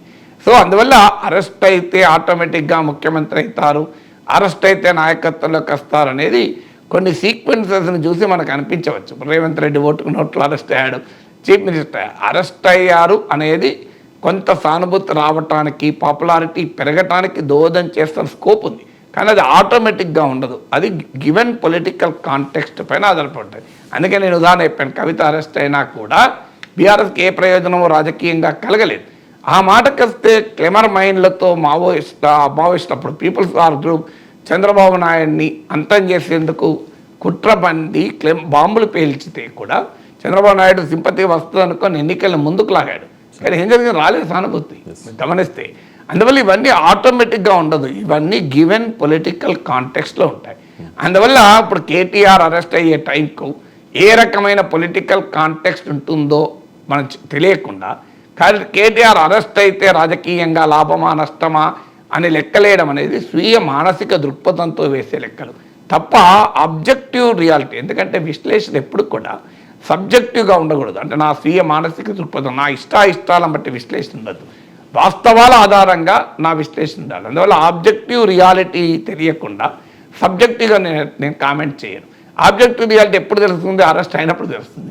ఆయన రేపు అరెస్ట్ అవుతాడో, 6 నెలలకు అరెస్ట్ అవుతాడో, 3 ఏళ్ళకి అరెస్ట్ అవుతాడో, 4 ఏళ్ళకి అరెస్ట్ అవుతాడో, అరెస్ట్ అవుతాడో కాడో, అరెస్ట్ అయినప్పుడు కాంగ్రెస్ ప్రభుత్వం పైన ప్రజల్లో ఎలాంటి ఒపీనియన్ ఉంటుంది, ఇవన్నీ ఫ్యాక్టర్స్ కూడా ఒక ఇంపార్టెంట్ ఫ్యాక్టర్స్గా ఉంటుంది. అందువల్ల అరెస్ట్ పొలిటికల్ బెనిఫిట్కు లేదు. ఇక రాజకీయ నాయకులు అరెస్ట్కు భయపడతారంటే ఏ రాజకీయ నాయకుడు భయపడాడు. ఎందుకంటే రాజకీయ నాయకుడే కాదు, ప్రజా జీవితంలో ఉన్న ఎవరు కూడా సాధారణంగా ఎవరైనా ఎక్సెప్షన్స్ ఉండొచ్చు, కానీ అరెస్ట్లకు వీటికి భయపడరు. లాఠీ చార్జీలకు భయపడతారా? నేనే నా జీవితంలో నేనేమి ఏ రాజకీయ నాయకుని కాదు, నేనే దాదాపు స్టూడెంట్ డేస్లోనే ఒక 30-40 సార్లు అరెస్ట్ కావచ్చు, 30-40 సార్లు లాఠీ దెబ్బలు తింటాను. ఒక స్టూడెంట్గా ఉన్నాడు, దేని మీద నేనేం తప్పు చేసినా కాదు. హాస్టల్ సదుపాయాలు పెంచాలి, స్కూల్ ఫీజులు తగ్గించాలి, మా పాఠ్యపుస్తకాల సమయానికి ఇవ్వాలి, యూనివర్సిటీలలో స్టాండర్డ్స్ పెంచాలి, మెస్ ఛార్జీలు పెంచాలి, ఈ రకమైన స్ట్రగుల్ చేసినందుకు అనేక సార్లు లాఠీ దెబ్బలు తిన్నాం, ఏం భయపడలే కదా, లాఠీ దెబ్బ తిన్నాం కదా, మళ్ళీ మామూలుగా ఉండదు. మీకు అనుభవం ఉందో లేదో, పోలీస్ లాఠీ తాకితే వాసిపోతుంది, మామూలుగా ఉండదు వాసి. బాష్పవాయు గోళం నాకు ఇప్పటికి గుర్తు, బాష్పవాయు గోళాలు పగిలినప్పుడు కళ్ళు మండిపోతాయి, భయంకరంగా ఇరిటేషన్ ఉంటుంది. ఏం కాకపోవచ్చు కానీ ఆ టైంలో ఇరిటేషన్ అయితే భయంకరంగా ఉంటుంది. మరి బాష్పవాయు గోళాలకు భయపడి మళ్ళీ నెక్స్ట్ టైం పోకుంటున్నామా? లాఠీ దెబ్బ తగిలితే 3 రోజులు వాపస్ కాపుకోవాలి, కానీ మళ్ళీ పోకుంటున్నామా? అందువల్ల ఇప్పుడు ప్రజా జీవితంలో ఉన్న ఎవరు కూడా ఇలాంటి వాడు భయపడు. ఇప్పుడు నేను ఎమ్మెల్సీగా ఉన్నప్పుడు 8 ఏళ్ళలో కనీసం 30 సార్లు అరెస్ట్ కావచ్చు, 20-30 సార్లు కనీసం. ఏమవుతుంది, అందులో రాజకీయ నాయకులు ఇంకా ఏమీ కాదు, ఏమైతే అరెస్ట్ చేసి తీసుకెళ్ళి పోలీస్ స్టేషన్ కూర్చొని పెట్టి టీ కాఫీ ఇచ్చి ఏంటి సార్ 4 విషయాలు మాట్లాడి మళ్ళీ పోలీస్ జీబులో ఇంటికి పంపించారు. సో అందువల్ల పబ్లిక్ లైఫ్లో ఉన్న వారికి అరెస్ట్లు ఎవరు భయపడరు. అందువల్ల కేటీఆర్ భయపడతా నేను అనుకోను. సో అందువల్ల ఆ తర్వాత నెక్స్ట్ ఫ్యాక్టర్, ఈ అరెస్ట్లు ఏమి పొలిటికల్ లీడర్లకు ఉండేటువంటి అరెస్ట్, కష్టపడాలి, జైల్లో ఉండాలి, సాధారణ ఖైదీలుగా ఉండాలి, ఇవన్నీ ఉంటాయి. కానీ అది నార్మల్గా లీడర్ల రిజాల్వ్ కూడా పెంచే అవకాశం ఉంది. అందుకే కేటీఆర్ అన్నది, నేను యోగా చేసుకుంటా, ఇంకా ఫిజికల్లీ ఫిట్ అయ్యి నేను వచ్చి ఈ పాదయాత్ర చేస్తాను. చాలా సందర్భాలు ఏం జరుగుతుందంటే, రాజకీయ నాయకుల్ని జైల్లో పెట్టి హింసిస్తే కొంతమంది భయపడచ్చు, కానీ కొంతమందిలో ఆ కసి పెరుగుతుంది, ఆ రిజాల్వ్ పెరుగుతుంది. ఇప్పుడు చంద్రబాబు నాయుడులో కూడా అదే జరిగింది, ఆ కుటుంబంలో అదే జరిగింది. కుటుంబంలోనే కసి, తెలుగుదేశం శ్రేణుల్లోనే కసి పెరిగింది. నిజంగా జగన్మోహన్ రెడ్డి చేసిన పెద్ద పొరపాట్లలో చంద్రబాబు నాయుడు అరెస్ట్ పొరపాటు. ఎందుకంటే ఆయన ఏదో అనుకున్నాడు చంద్రబాబు నాయుడు పట్ల వ్యతిరేకత వస్తుంది, అది రాలే. వ్యతిరేకత రాకపోగా సానుకూలత వచ్చింది. నేను ఇప్పుడు కాదు, ఆ రోజు కూడా చెప్పాను, ఇది తెలుగుదేశం శ్రేణులకే కాదు, beyond the periphery of Telugu Desam ఈ అరెస్టును సమర్థించడం లేదు అని ఆ రోజు కూడా చెప్పాను. ఎందుకంటే అందరికీ అర్థమవుతుంది అది రాజకీయ కక్షతో జరిపిన అరెస్ట్ అని. సో అందువల్ల ఏం జరిగింది, చంద్రబాబు నాయుడులో కసి పెంచింది, ఆయన కుటుంబంలో కసి పెంచింది, మీరు చూడండి లోకేష్లో కసి పెంచింది. దాంతో ఏమైందంటే తెలుగుదేశం శ్రేణుల్లో కూడా కసి పెంచింది. మీరు మొన్నటి ఎన్నికల్లో వైసీపీ శ్రేణులు ఆడిన ఆట అంత ఉత్సాహంగా లేదు, టీడీపీ జనసేన శ్రేణులు అసలు మామూలు ఉత్సాహంతో పనిచేయలేదు. అందువల్ల నువ్వు ఎంత స్ట్రెంగ్త్తో పనిచేస్తావన్నది కూడా, కసితో పనిచేసినప్పుడు మనిషి అచీవ్మెంట్ లెవెల్స్ వేరే ఉంటాయి. అందువల్ల కేటీఆర్ అరెస్ట్ చేస్తే మరింత కసితో కూడా పనిచేస్తాడు, చేయకుండా ఎట్లుంటాడు. సో అందువల్ల అరెస్ట్ అవుతాడో కాడో తెలియకుండా, ఏ సందర్భంలో అరెస్ట్ అవుతాడో తెలియకుండా, అరెస్ట్ అయినప్పుడు ఏ రాజకీయ పరిస్థితుల్లో ఉంటాయో తెలియకుండా ఊహాగానాలు చేయలేము. Right sir. ఇక సహజంగా మత భావనలకు వ్యతిరేకంగా హేతుబద్ధ వైఖరిని అనుసరించే కమ్యూనిస్టులు తమ రాజకీయ ముసాయిదా పత్రంలో ఒక ప్రపోజల్ పెట్టారు సార్. మత విశ్వాసాలతో కలిసి పనిచేద్దాం, ఆర్ఎస్ఎస్లా వారిలోకి మనము చుచ్చుకు వెళదాము అని చెప్పి. ఇది Bharatiya Janata Party formula. So BJP ఫార్ములాను కమ్యూనిస్టులు ఫాలో అయితే ఎలా ఉంటుంది? ఆ ఫార్ములా ఈ ఫార్ములాలో చాలా తేడా ఉంది. మీరు ఆ పొలిటికల్ రెజల్యూషన్లో ఒక చిన్న పార్ట్ చదివారు, దాని కంటిన్యూషన్ పార్ట్లో no compromise with the communal Hindutva politics అని కూడా ఉంది. ఆ పార్ట్ మీరు చదవలేదు, అందువల్ల బహుశా మీరు ఆ పేపర్లో వచ్చిందో లేదో నాకు తెలియదు. ఇది ఆంధ్రజ్యోతిలో వచ్చింది. అది అంటే మొత్తం వార్త మనం ఆర్ఎస్ఎస్లో వారిలోకి చొచ్చుకెళ్దాం అంటే ఆర్ఎస్ఎస్ అంటే బీజేపీ కావచ్చు, కానీ ఆ వార్త మొత్తం చదివే సమయం ఉండదు కదా. అందువల్ల ఆ వార్తలో 2 పార్ట్స్ ఉన్నాయి. ఒకటి బిలీవర్స్లోకి కూడా చొచ్చుకుపోదాం, మతాన్ని విశ్వసించే వారిలోకి కూడా పార్టీని ఎక్స్పాండ్ చేద్దాం. రెండవది కమ్యూనల్ హిందుత్వ పాలిటిక్స్తో రాజీ లేదు. ఇది 2 చెప్పారు. అందువల్ల ఆర్ఎస్ఎస్ బీజేపీ ఫార్ములా అనుసరిస్తామని అందులో ఎక్కడా లేదు. అందులో ఉన్నది మతం వేరు, మతోన్మాదం వేరు. ఈ మాట నేను చాలాసార్లు చెప్తూ వస్తున్నాను, చాలామందికి నచ్చలేదు కూడా. నేను ఇది వామపక్షవాదం అంటే నాస్తికవాదం కాదు, మార్క్సిజం అంటే నాస్తికవాదం కాదు. మార్క్సిజానికి నాస్తికవాదానికి, మార్క్సిజానికి హేతువాదానికి తేడా ఉంది. Of course Marxist philosophy dialectical materialism గతితార్కిక భౌతికవాదం అంటారు. సో అది పదార్థం ఉందా చైతన్యం ఉందా అనే యొక్క ఫిలాసఫికల్ క్వశ్చన్ నుంచి మీకు భావవాదము భౌతికవాదముల మధ్య ఘర్షణ. సో భావవాదులోమో చైతన్యం ఉందంటారు, భౌతికవాదులోమో పదార్థం ఉందంటారు. సో ఆ ఫిలాసఫికల్ డిస్కోర్స్లోకి నేను వెళ్ళాను. మీరు దేబీ ప్రసాద్ చట్టోపాధ్యాయ లాంటి వాళ్ళు మార్క్సిస్ట్ తత్వవేత్తలు రాసిన పుస్తకాలు ఉన్నాయి ఇండియన్ ఫిలాసఫీ పైన, చదవచ్చు. సర్వేపల్లి రాధాకృష్ణన్ లాంటి వాళ్ళు రాసిన పుస్తకాలు ఉన్నాయి. సో ఫిలాసఫికల్ అవుట్లుక్ వేరు, పబ్లిక్ డిస్కోర్స్ వేరు. ఫిలాసఫికల్ అవుట్లుక్లో డెఫినెట్గా మార్క్సిజం మతం పట్ల అనుసరించే వైఖరి వేరు, ప్రాక్టికల్ పాలిటిక్స్లో అనుసరించే వైఖరి వేరు. ఎందుకంటే మన భారతదేశం డీప్లీ రిలీజియస్ సొసైటీ. ఇప్పుడు మనకు అర్థం కావాల్సింది ఈ పొలిటికల్ రెజల్యూషన్ ఇంపార్టెన్స్ కూడా ఒక మాట చెప్పాలి. కమ్యూనిస్ట్ పార్టీలకి ఏంటంటే పీరియాడిక్గా మహాసభలు జరుగుతాయి. ఈ మహాసభలు ఆల్ ఇండియా మహాసభకు ముందు రాష్ట్రాల మహాసభలు, జిల్లాల మహాసభలు, మండల యూనిట్, గ్రామ, ఒక కంపెనీ ఫ్యాక్టరీ ఉంటే ఆ ఫ్యాక్టరీలో ఉన్న సిపిఎం సభ్యులు కలిసి ఒక యూనిట్ ఉంటుంది. ఏ సంస్థలో పనిచేసే వాళ్ళు సిపిఎం వాళ్ళు ఒక 5 ఉన్నారనుకోండి, వాళ్ళు ఒక శాఖ అంటారు. సో ఇది ఆర్ఎస్ఎస్ నిర్మాణం లాగానే ఉంటుంది. మీకు ఆర్ఎస్ఎస్లో కూడా శాఖలు ఉంటాయి. సో ఈ శాఖ నుంచి మొదలుకొని అఖిల భారత స్థాయి వరకు మహాసభలు జరుగుతాయి. ఈ శాఖ మహాసభల నుంచి రాజకీయ ఎత్తుగడల పంతాను చర్చిస్తారు. అందువల్ల పార్టీ మహాసభలో పెట్టేటువంటి ముసాయిదా రాజకీయ పత్రం అంటే ఇతర పార్టీల సభలలో ఆమోదించే తీర్మానం లాంటిది కాదు. దానికి ఒక normal political resolution press statement లాంటిది కాదు. కమ్యూనిస్ట్ పార్టీలో పొలిటికల్ రెజల్యూషన్ అంటే ఒక ఐడియాలజికల్ స్టాండ్, అంటే పార్టీ ఏ రకంగా వ్యవహరించాలి అనే ఒక సైద్ధాంతిక రాజకీయ భూమికది. అందువల్ల దాని ప్రాధాన్యతది. అది అసలు చాలా కాలంగా వామపక్షవాదులు ఈ గందరగోళం ఉంది. ముఖ్యంగా బీజేపీ పెరిగాక, హిందుత్వ పాలిటిక్స్ పెరిగాక మతం పట్ల ఏ వైఖరి ఉండాలి అని. నాలాంటి వాళ్ళు చాలాసార్లు చెప్తున్నాం, వామపక్షాలు చేస్తున్న పొరపాటు మతానికి వ్యతిరేక వైఖరి తీసుకుంటుంది. మతానికి వ్యతిరేక వైఖరి కరెక్ట్ కాదు. నేను సనాతన సభ అని వాళ్ళు పెట్టారు, అందులో మాట్లాడాను. నేను సనాతన్ సమ్మేళనంలో మాట్లాడితే నా పైన ముఖ్యంగా అతివాద వామపక్ష భావాలు ఉన్న వాళ్ళు పెద్ద ఎత్తున కామెంట్ చేశారు. మామూలు కామెంట్ కాదు, నా పైన అటాక్. నా బీజేపీలో చేరుతున్నాడు, ఈయన కాషాయ రంగు పులుముకుంటున్నాడు అని. ఆఖరికి ఒక వామపక్ష జర్నలిస్టు చాలా టీవీ ఛానల్లో కూడా విశ్లేషిస్తూ ఉంటాడు. ఆయన తన యూట్యూబ్ ఛానల్లో ఒక వీడియో పెట్టాడు, నా పేరు పెట్టలేదు. కింద కామెంట్లో మీరు ప్రొఫెసర్ నాగేశ్వర్ గురించి మాట్లాడుతున్నారు అంటే, కాదు ఎవరు చెప్పారన్నాడు. కానీ వాస్తవంగా మీరు నేను ఆ సనాతన సభకు వెళ్ళొచ్చాక పెట్టిన వీడియో, ఆ వీడియోలో ఏమంటాడంటే ఈయన చాలా ప్రమాదకరం, వీరి పట్ల అప్రమత్తంగా ఉండాలి అని ఆయన పిలిపించాడు సమాజానికి. నా పట్ల నేను చాలా ప్రమాదకరం, అప్రమత్తంగా, నేను ఎందుకు సనాతన సభకు పోవడం ప్రమాదకరం. వీళ్ళకి ఎవరు చెప్పారు ఇది సమస్య అనేది? ఇప్పుడు సిపిఎం తీర్మానంలో చెప్తే రైట్, నాగేశ్వర్ చెప్తే రాంగ్. నేను ఎప్పటి నుంచో చెప్తున్నా ఈ మాట. ఎందుకు? మతం వేరు, మతోన్మాదం వేరు. ప్రజలు మతాన్ని విశ్వసించిన వాళ్ళంతా ఉన్మాదులు కారు. అసలు హిందూ ధర్మములోనే అద్భుతమైన లౌకికపరమైన అంశాలు ఉన్నాయి. మీకు ఒక్క ఉదాహరణ చెప్తాను. భగవద్గీత 7వ అధ్యాయం 21వ శ్లోకం మీరు చదవండి. ఆ శ్లోకాన్ని చూడండి. 7వ అధ్యాయం 21వ శ్లోకం. సో ఈ 7వ అధ్యాయం 21వ శ్లోకంలో శ్రీకృష్ణ పరమాత్మ ఏమంటాడంటే, ఎవరికి ఏ దేవతల యందు శ్రద్ధాశక్తులు కలిగి ఉన్నాయో వారిలో ఆ దేవతల యందు భక్తి శ్రద్ధల్ని నేనే కల్పిస్తాను అర్జున అన్నాడు. అంటే ఏంటిది? దీని మీద అంటే ఎవరు ఏ దేవుణ్ణి పూజించినా శ్రద్ధాశక్తులతో గనక పూజిస్తే ఆ దేవునిలో విశ్వాసాన్ని శ్రీకృష్ణ పరమాత్మే కల్పిస్తారు. అంటే క్రైస్తవులు యేసు ప్రభువును పూజించారనుకోండి, వారిలో యేసు ప్రభువు పట్ల భక్తిని ఎవరు కల్పిస్తున్నారు? శ్రీకృష్ణ పరమాత్మ కదా.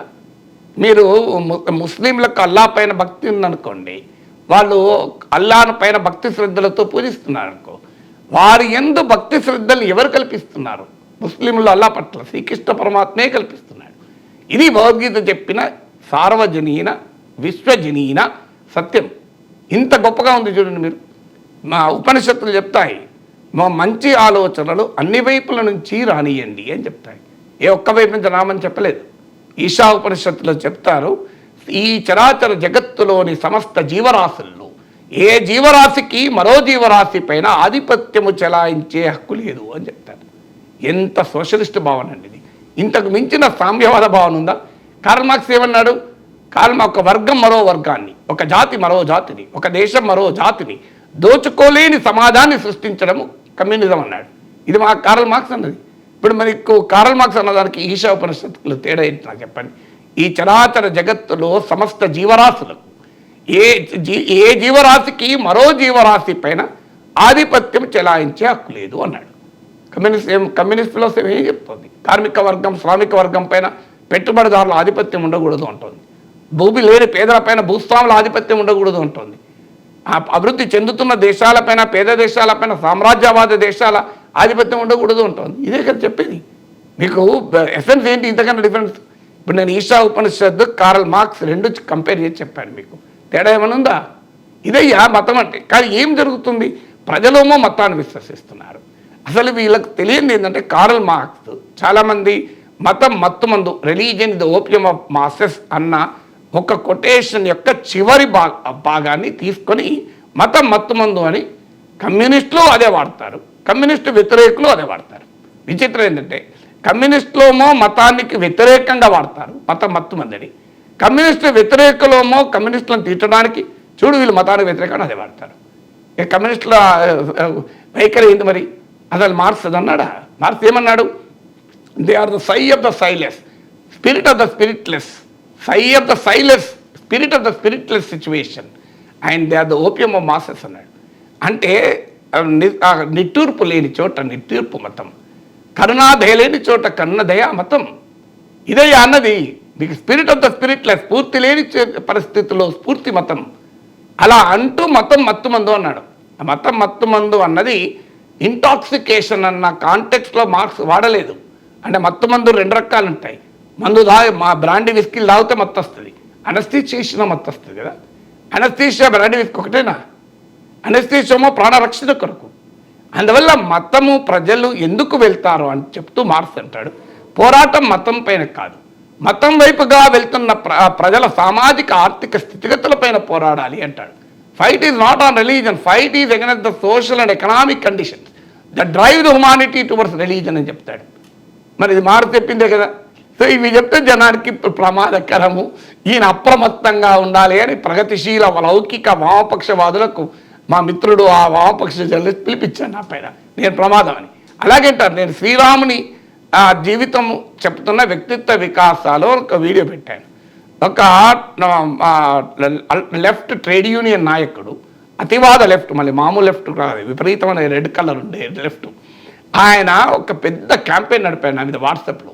మామూలు క్యాంపెయిన్ కాదు, నా మిత్రుడు నేను ఎన్నికల్లో 2 సార్లు పోటీ చేస్తే నాకు ప్రచారం చేసిన ట్రేడ్ యూనియన్ నాయకుడు ఎంత క్యాంపెయిన్ నడిపాడంటే, శ్రీరాముని జపంలో తరిస్తున్నాను మేధావి నాగేశ్వరి.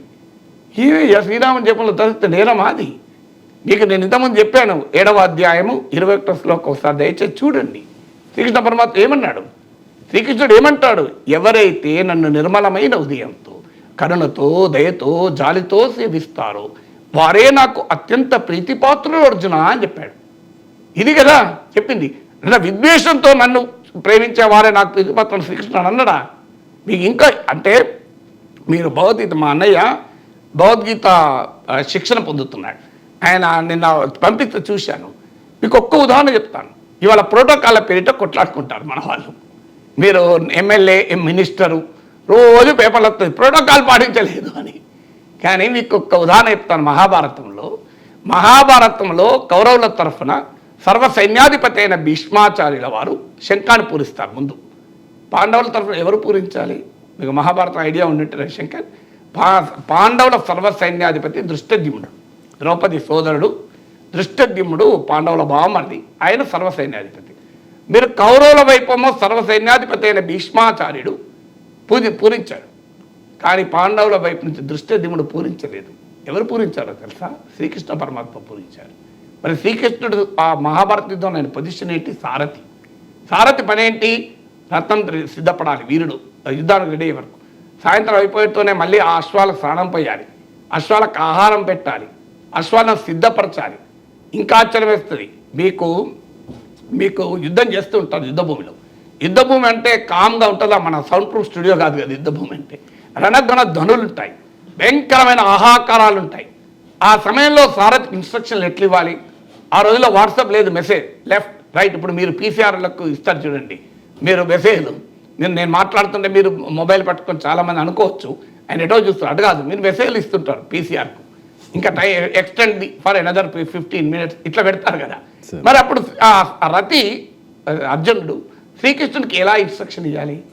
మీరు వాట్సాప్ లేదు, అప్పుడు గట్టిగా అరిస్తే వినబడదు, ఎందుకంటే పక్కనంతా ఆహాకారాలు. లెఫ్ట్ తిప్పండి, రైట్ తిప్పిండి అనుకో అన్యాయం ఇస్తారు. కాలుతో తంతారు తెలుసా? ఎడమ కాలుతో ఇట్లా వెనకాల కొడితే లెఫ్ట్ తిరగని, కుడి కాలుతో వెనకాల కొడితే రైట్కి తిరగమని. ఈ చరాచర జగత్తుకు సర్వేశ్వరుడైన శ్రీకృష్ణ పరమాత్మ ఒక సారథిగా ఇదన్నీ అనుభవించాడు. మరొక సారథి అంటే ఎంత చిన్న పొజిషను, మరి ఆయనతో ఎందుకు శంఖం పూరించారు మహాభారతంలో పాండవులు? దీని నుంచి మనం నేర్చుకునేది ఏంటంటే, అయ్యా మనిషికి హోదా డబ్బుతోని, పదవితోని, సంపదతోని, బలంతోని రాదు. మనిషికి హోదా గుణంతోని, విలువలతోని, జ్ఞానంతోని వస్తుంది. ఇది కదా చెప్పేది. అందుకే రాజశ్రీ యాగం తర్వాత అగ్రపూజ చేయాలి అన్నప్పుడు ధర్మరాజు అడుగుతాడు విశ్వత తాత ఎవరికి అగ్రపూజ చేయాలి అంటే, నాకు కాదు చేయాల్సింది శ్రీకృష్ణుడికి అంటారు. అక్కడే కదా శిశుపాలుడు అభ్యంతరం చెప్పింది. ఎవరి శ్రీకృష్ణుడు? భీష్మ సోమదత్తాదుల కన్నా వృద్ధుల, ద్రోణ కృపాచార్యుల కన్నా విలువిద్యా ప్రవీణుల, మీకు ద్రుపదుని కన్నా సన్నిహిత బంధువుల, వీళ్ళెవరయ్యా? ఈ శ్రీకృష్ణుడు ఒక పశుపాలకుడు కదా, ఈయనకేంటి చేసుడు అని అబ్జెక్షన్ చెప్తే శిశుపాల వధ జరుగుతుంది. మీరు శిశుపాల వధ ఘట్టములో మనకి ఇది ఉంటుంది. ఎందుకు మరి అగ్రపూజ చేశారు శ్రీకృష్ణునికి అంటే ఇది మహాభారతం నుంచి నేర్చుకోవడానికి. ఇది చెప్తే కోట్లాది మంది ప్రజల వ్యక్తిత్వం మారిపోతుంది కదా. అందువల్ల మతములో ఉన్న అద్భుతమైన విషయాల్ని కోట్లాది మంది ప్రజల జీవనశైలిని మార్చడానికి, వ్యక్తిత్వ నిర్మాణం చేయడానికి చెప్పడం అవసరమా లేదా మీరు చెప్పండి. మతం పట్ల ఎందుకు వ్యతిరేకంగా ఉండాలి? ప్రతిదాని పట్ల ఎందుకు వ్యతిరేకంగా ఉండాలి? మతం అంటే ఇతర మతాల్లో కూడా ఇలాంటి చాలా ఉంటాయి, నాకు తెలియకపోవచ్చు. ఎందుకంటే నేను వచ్చిన నేపథ్యం నుంచి నాకు తెలుసుంటుంది కదా. సో ఎందుకు ఈ మాట చెప్తున్నానంటే, మీకు ఎక్కడైనా గుర్తుపెట్టుకోండి, మతంలో అనేక అంశాలు మీకు సానుకూలమైన ఉంటాయి, దాన్ని ఉపయోగించుకోవాలి. మీకు ఇవాళ ఋషికేశ్లో ధర్మ సంస్థది పెట్టి భయంకరంగా ఇతర మతాలపైన విద్వేషాన్ని రెచ్చగొట్టారు. నేను నిన్న అక్కడ విన్నాను, ఋషికేశ్ అంటే ఏంటి మీనింగ్ అని. ఋషికేశ్ అంటే ఇంద్రియాలను జయించిన వారు అని. ఈ సమస్త విశ్వంలో, సృష్టిలో, ఈ మొత్తం అన్ని రకాల లోకాల్లో ఇంద్రియాలను సంపూర్ణంగా జయించిన వ్యక్తి పరమాత్మ ఒక్కడే. అంటే ఆ ఋషికేశ్ అంటే ఎవరి పేరు? శ్రీకృష్ణ పరమాత్మ పేరు. అంటే ఇంద్రియాలను జయించిన అనే పేరు కలిగిన ఋషికేశ్లో ధర్మ సంస్థ పెట్టి విద్వేషాన్ని రగిలిస్తే అది ధర్మ సంస్థ అవుతుందానయ్యా? అది ఋషికేశ్కు గౌరవం ఇస్తుందా? ఇది ఋషికేశ్లోనా మీరు విద్వేషంతో వాణ్ణి చంపండి, వీని చంపండి, వాణ్ణి నరకండి, వీణ్ణి నరకండి అని చెప్పడం అది ఋషికేశ్ అవుతుందా? రాగదేశాలకు అతీతంగా ఉండాల్సిన ఒక పవిత్ర భూమిలో, అంటే ఇంద్రియాలను జయించాలి అనే ఒక పవిత్ర భూమిలో ఎందుకు పెట్టారు ఆ ఋషికేశ్ అని పేరు? హరిద్వార్ ఋషికేశ్. మనం అందరం వెళ్ళిన వాళ్ళు, మీరు వెళ్ళారు, నేను వెళ్ళాను. అంటే ఇదే యామతం. ఇప్పుడు విష్ణు పురాణంలో కథ ఉంటుంది.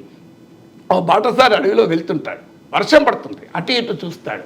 ఒక చోట చిన్న గది ఉంటుంది, ఆ గదిలోకి వెళ్ళి పండుకుంటాడు. ఈలోగా రెండవ బాటసారి అటువైపు వెళ్తాడు. అతను తలుపు కొడితే ఏమంటాడు తెలుసా? నువ్వు రావద్దు, నేను ఆల్రెడీ లోపల ఉన్నా, నువ్వు కూడా అని అనలే. స్పిరిట్ ఆఫ్ అకామిడేషన్ ఏమంటాడంటే, ఒక్కరైతే పండుకోవచ్చు, ఇద్దరైతే కూర్చొని పోవచ్చు, రండి అంటాడు. ఈ లోపల ఆ ఇద్దరు కూర్చొని ఉన్నప్పుడు మూడవ వ్యక్తి మళ్ళీ వస్తాడు. మూడో వ్యక్తి మళ్ళీ వస్తే అప్పుడు ఆ ఇద్దరు అంటారు, ఒక్కరైతే పండుకోవచ్చు, ఇద్దరైతే కూర్చోవచ్చు, నీవు కూడా రా, ముగ్గురము కలిసి నిలబడి వర్షం నుంచి తలదాచుకుందాం అంటాడు. ఇదయ్యా విష్ణు పురాణం చెప్పిన విశాల మనస్తత్వం. సంకుచితమైన విద్వేషపూరితమైన మతోన్మాద సమాజంలో మతం చెప్పినటువంటి గొప్ప అంశాలు ఇట్లా నేను వందలు చెప్పగలుగుతాను మీకు. మీరు ఒక్కసారి భగవద్గీత చదవండి, భగవద్గీతలో ఎన్ని ఉంటాయో చూడండి. ఇలాంటివి మహాభారతం చదవండి, ఎన్ని ఉంటాయో చూడండి. మీకు నేను ఇది చాలా ఉపన్యాసాల్లో మళ్ళీ ఇవే ఉదాహరణలు చెప్తున్నా కావాలని. ఎందుకంటే మన చిన్నప్పుడు ప్రతిజ్ఞ, భారతదేశం నా మాతృభూమి అని ప్రతిరోజు చదివించేవారు. జనగణమన ప్రతిరోజు చదివించారు. నేను ఒకరోజు మా హెడ్ మాస్టర్ని అడిగాను, ఇది రోజు ఇదే చదివిస్తే ఏమొస్తుంది అంటే, రోజు చదివినా జనానికి ఎక్కుతలేదు రా అన్నాడు. అందుకే చదవాలి, రోజు చదవాల్సిందే, రోజు గాలి పిలవడం లేదా, రోజు ఆహారం తినడం లేదా అన్నాడు. అందుకే ఈ ఉదాహరణ నేను చాలాసార్లు చెప్పాను మీకు. వేదవ్యాసుడు 1,00,000కు పైగా శ్లోకాలు వేదవ్యాసుడు చెప్తుంటే వినాయకుడు రాస్తాడు మహాభారతం కదా. 1,000 శ్లోకాలు అయిపోయాక 1,00,000 శ్లోకాలు దాటి రాస్తాడు. ఇక వినాయకుడికి చిరాకులేసి అంటాడు, ఆ మహర్షి ఈ కవులతో పెద్ద సమస్య, చిన్నగా చెప్పదాన్ని సాగదీస్తారు, ఇంత పెద్దగా చెప్పాలనా? ఏమున్నది అందులో? ఇద్దరు అన్నదమ్ముల పిల్లలు కొట్టుకున్నారు రాజ్యం కొరకు, దీన్ని ఇంత సాగదీయాలనా అన్నాడు. అప్పుడు వేదవ్యాసుడు అన్నాడు, వినాయక ఒక్క శ్లోకంలో కాదు, అర శ్లోకంలో చెప్తాను. ఒక్క మహాభారత సారమే కాదు, సమస్త ధర్మశాస్త్రాల సారం చెప్తున్నాను, రాసుకో అంటాడు. పరోపకారాయ పుణ్యాయ పాపాయ పరపీడనం అని చెప్తాడు. అర శ్లోకంలో పరోపకారాయ పుణ్యాయ పాపాయ పరపీడనం. పరోపకారాన్ని మించిన పుణ్యము లేదు, పరపీడనాన్ని మించిన పాపము లేదు అని చెప్తాడు. ఇంతకన్నా ఏమున్నది? Exploitation of haves by have not by the haves is the essence of class struggle అంటాడు కార్ల్ మార్క్స్.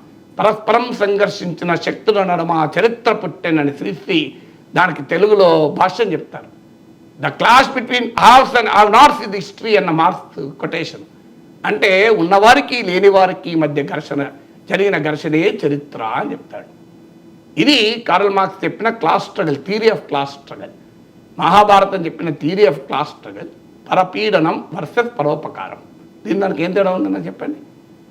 ఈ అంశాలను కనుక తీసుకెళ్లి సమాజంలోకి వెళ్ళగలిగితే డెఫినెట్గా వామపక్ష భావాల వారు మతాన్ని వ్యతిరేకించకుండా మత ఉన్మాదాన్ని వ్యతిరేకించాలి, మతాన్ని రాజకీయాలకు వాడుకునే స్వభావాన్ని వ్యతిరేకించాలి. ప్రజల్ని ఒక గొప్ప వ్యక్తిత్వాన్ని నిర్మించే వైపుగా ఏ మతం చేసినా ఆ మతం గౌరవించాలి, మత విశ్వాసాలు గౌరవించాలి. అందుకే we have to enter the believers అంటే అది కరెక్ట్ స్ట్రాటజీ అవుతుంది. Right sir. అసెంబ్లీ సమావేశాలు మరికొద్ది రోజుల్లో స్టార్ట్ కాబోతున్నాయి ఆంధ్రప్రదేశ్లో. సో జగన్మోహన్ రెడ్డి ప్రమాణ స్వీకారం చేసేసి ఆ తర్వాత అసెంబ్లీకి డుమ్మా కొట్టిన పరిస్థితి. మరి ఇప్పుడైనా అసెంబ్లీకి వస్తారా లేదా అనే ఒక డౌట్ ఉండింది. కానీ జగన్మోహన్ రెడ్డి చాలా క్లియర్గా చెప్పేశారు, మేము అసెంబ్లీ సమావేశాలకు వెళ్ళము అని చెప్పేసి. కారణం ఏంటంటే మాకు మైక్ ఇవ్వరు, మైక్ ఇవ్వని చోట మేమెందుకు వెళ్ళాలి, అండ్ మాకు ప్రతిపక్ష హోదా ఇప్పటికీ ఇవ్వట్లేదు అని చెప్పి వాళ్ళు నిరసన వ్యక్తం చేస్తూ బాయ్కాట్ చేస్తూ ఉన్నారు. మీడియా ద్వారానే క్వశ్చన్ చేస్తారట. ఒకసారి జగన్మోహన్ రెడ్డి గారు బయట ప్లేస్ అండి. ప్రజల సమస్యలు ప్రస్తావనలోకి రాకూడదు అనే ఉద్దేశంతో నువ్వు ఒక ప్రతిపక్ష పార్టీ ఉంది అనే దాన్ని నువ్వు ఒప్పుకోవడం లేదు, అక్నాలెడ్జ్ చేయడం లేదు, యాక్సెప్ట్ చేయదలుచుకోలేదు. ఎందుకంటే యాక్సెప్ట్ చేస్తే దానికి ఒక ప్రతిపక్ష నాయకుడు అవుతాడు. ఆ ప్రతిపక్ష నాయకుడు అయినప్పుడు ఆ ప్రతిపక్ష నాయకుడు మైక్ ఇవ్వాలా, మైక్ టైం ఆ మైక్ ఇచ్చినప్పుడు నిన్ను ఎండగడతాడు, నిన్ను ప్రశ్నిస్తాడు, సమయం ఇవ్వాల్సి వస్తుంది. కాబట్టి నువ్వేం చేస్తావు? నువ్వు ప్రతిపక్ష పార్టీకి అక్నాలెడ్జ్మెంటే చేయడం లేదు, ఒకటి ఉందని. దానికి ఒక ప్రతిపక్ష నాయకుడు ఒకడు ఉంటాడని అంతకన్నా అక్నాలెడ్జ్మెంట్ చేయడం లేదు. దానివల్ల ఏమవుతుంది? మైక్ అనేది నీకు ఇయ్యరు. 175 మందిలో నీకు కూడా ఒక సభ్యుడి కింద నీకు మైకు 2 నిమిషాలు ఇస్తాం. ఆ 2 నిమిషాల్లోనే నువ్వు చెప్పాల్సింది నువ్వు చెప్పు అనే మైండ్ సెట్ అనే యాటిట్యూడ్ ఉన్నప్పుడు నువ్వు అసెంబ్లీకి పోయి లాభమైంది. అదే అసెంబ్లీ జరిగేటప్పుడే ప్రతిరోజు ప్రతిపక్షంలో ఉంటే ఏ మాదిరిగా ప్రతిపక్ష పాత్ర పోషిస్తూ ప్రతిపక్ష హోదా ఇస్తే ఏ మాదిరిగా అయితే, మైక్ తీసుకొని ఏ మాదిరిగా అయితే ప్రశ్నించే స్వేచ్ఛ, ప్రశ్నించే టైము ఏ మాదిరిగా అయితే ఉంటుందో అంతే టైంలో అదే హక్కును ఉపయోగించుకుంటూ మీడియా సమక్షంలో ప్రతిరోజు ప్రతిపక్ష పాత్ర పోషిస్తూ ప్రభుత్వాన్ని ప్రశ్నలు అడుగుతూనే ఉంటాం. అటువైపు నుంచి గవర్నమెంట్ స్పందిస్తుందేమో, కనీసం చెప్తుందేమో సమాధానం అని చెప్పి దానివల్ల ప్రజలకు మేలు జరుగుతుందేమో అని ఆశిద్దాం. ప్రజల సమస్యలు వేరు, మీడియా ద్వారా మాట్లాడడం వేరు. తేడాకో తత్వం ఇప్పుడు బోధపడుతుంది. ముందు ఫస్ట్ ప్రశ్న, చంద్రబాబు నాయుడు ప్రతిపక్ష నేతగా జగన్మోహన్ రెడ్డి గౌరవించాడా? ఈ క్వశ్చన్ గుణమే చేసుకుని చెప్పమనండి. తెలుగుదేశం పార్టీని ఒక ప్రతిపక్ష పార్టీగా జగన్ గౌరవించాడా? 5 ఏళ్ల పాటు మీరు అసెంబ్లీ ప్రొసీడింగ్ చూడండి. ప్రతిపక్ష నేతే కాదు చంద్రబాబు నాయుడు అధికారికంగా స్పీకర్ గుర్తించిన ప్రతిపక్ష నేత. జగన్మోహన్ రెడ్డిని అధికారికంగా స్పీకర్ గుర్తించని ఒక రాజకీయ పార్టీ నాయకుడు అసెంబ్లీలో. అది మొదటి తేడా. రెండవ తేడా వయసులో తేడా. తన తండ్రితో రాజకీయం చేసిన నాయకుడు. రాజశేఖర రెడ్డి ముఖ్యమంత్రిగా ఉన్న సమయంలో ప్రతిపక్ష నేతగా పనిచేశాడు. మూడవ తేడా, నీకన్నా ముందు 14 ఏళ్ల పాటు ముఖ్యమంత్రిగా ఉమ్మడి రాష్ట్రంలో, మన రాష్ట్రం విభజిత ఆంధ్రప్రదేశ్లో పనిచేశాడు. జాతీయ రాజకీయాల్లో యునైటెడ్ ఫ్రంట్ కన్వీనర్గా, ఎన్డీఏ మొదటిసారి ఎన్డీఏ 1 కన్వీనర్గా పనిచేశారు. సో వ్యక్తికి వయసుకు గౌరవం ఇవ్వాలి, అనుభవానికి గౌరవం ఇవ్వాలి, రాజకీయంగా గౌరవం ఇవ్వాలి. ఎందుకంటే 23 మంది ఎమ్మెల్యేలు ఉన్నా ఆ పార్టీ కూడా 40% ఓట్లు వచ్చాయి కదా ఆ రోజు. అందువల్ల జగన్మోహన్ రెడ్డి ఈ మాట చెప్పే ముందు గుండె మీద చేసుకొని నేను ఈ గౌరవం ఇచ్చానా అని. ఎప్పుడు కూడా respect should never be demanded, respect should be commanded. నీ ప్రవర్తన వల్ల, నీవు అనుసరించిన వైఖరి వల్ల నీ పట్ల గౌరవము పెరగాలి. నా గౌరవం ఇవ్వండి అంటే ఎవరు? ఇక ప్రతిపక్ష నేతగా నేను మీడియా ముందు మాట్లాడతా. అంటే ప్రతి మైక్ ఇవ్వరు, హోదా ఇవ్వరు, మైక్ ఇవ్వరు కనుక నేను ప్రభుత్వాన్ని అసెంబ్లీలో ప్రశ్నించను. నాకు నాకేమన్నా ప్రతిపక్ష నేత హోదా ఉందా? నేను రోజు ప్రశ్నిస్తలేనా? అంటే వీళ్ళు సెల్ఫ్ గోల్ ఇది. ఎందుకంటే ఇది ఒక రకమైన అంటే తనను గౌరవించడం లేదు. ఇప్పుడు జగన్మోహన్ రెడ్డి బయటలో చూడండి, హోదా హోదా హోదా. మనుషుల స్థాయిని నిర్ణయించేది హోదాలు కాదు, మనుషుల స్థాయిని నిర్ణయించేది కంటెంట్. 2 నిమిషాలు ఇస్తే ఏం మాట్లాడు? 2 నిమిషాల్లో చెప్పాల్సింది చెప్పు, 2 నిమిషాల్లో చెప్పాల్సింది చెప్పు. 2 నిమిషాల్లో చెప్పకూడదా? ఎందుకు? మీకు ఉదాహరణ చెప్తాను. ఒక 100 మీటర్స్ రేస్కు కామెంటరీ చెప్పాలి. 100 మీటర్ రేస్ అంటే మీకు తెలుసు కదా, ఎంత తొందరగా పరిగెత్తారు, సెకండ్లలో పరిగెడతారు. సో ఏం చెప్పాలి? మిస్టర్ బెన్ జాన్సన్ అనుకుంటా, గుర్తు, సబ్జెక్ట్ కరెక్షన్ గుర్తులేదు సరిగా, చాలా ఏళ్ళ క్రితం నేను స్టూడెంట్గా ఉన్నప్పుడు చదివాను ఇది. So Ben Johnson now getting ready for running అనే లోపల అక్కడ చేరిపోతాడు, అవునా కదా? అందుకే ఏమన్నాడంటే బెన్ జాన్సన్ అన్నాడు. ఒక్కసారి అయిపోయింది కామెంటరీ. ఎంతసేపట్లో చెప్పిండు? ఫ్యూ సెకండ్స్లో చెప్పిండు. ఫ్యూ సెకండ్స్ చెప్పింది కరెక్టా కాదా? Perfectly correct. అయ్యా ఇదయ్యా 2 నిమిషాలు చెప్పు ప్రజలకు, మిగతాడం కావాలంటే మీడియాకి చెప్పు.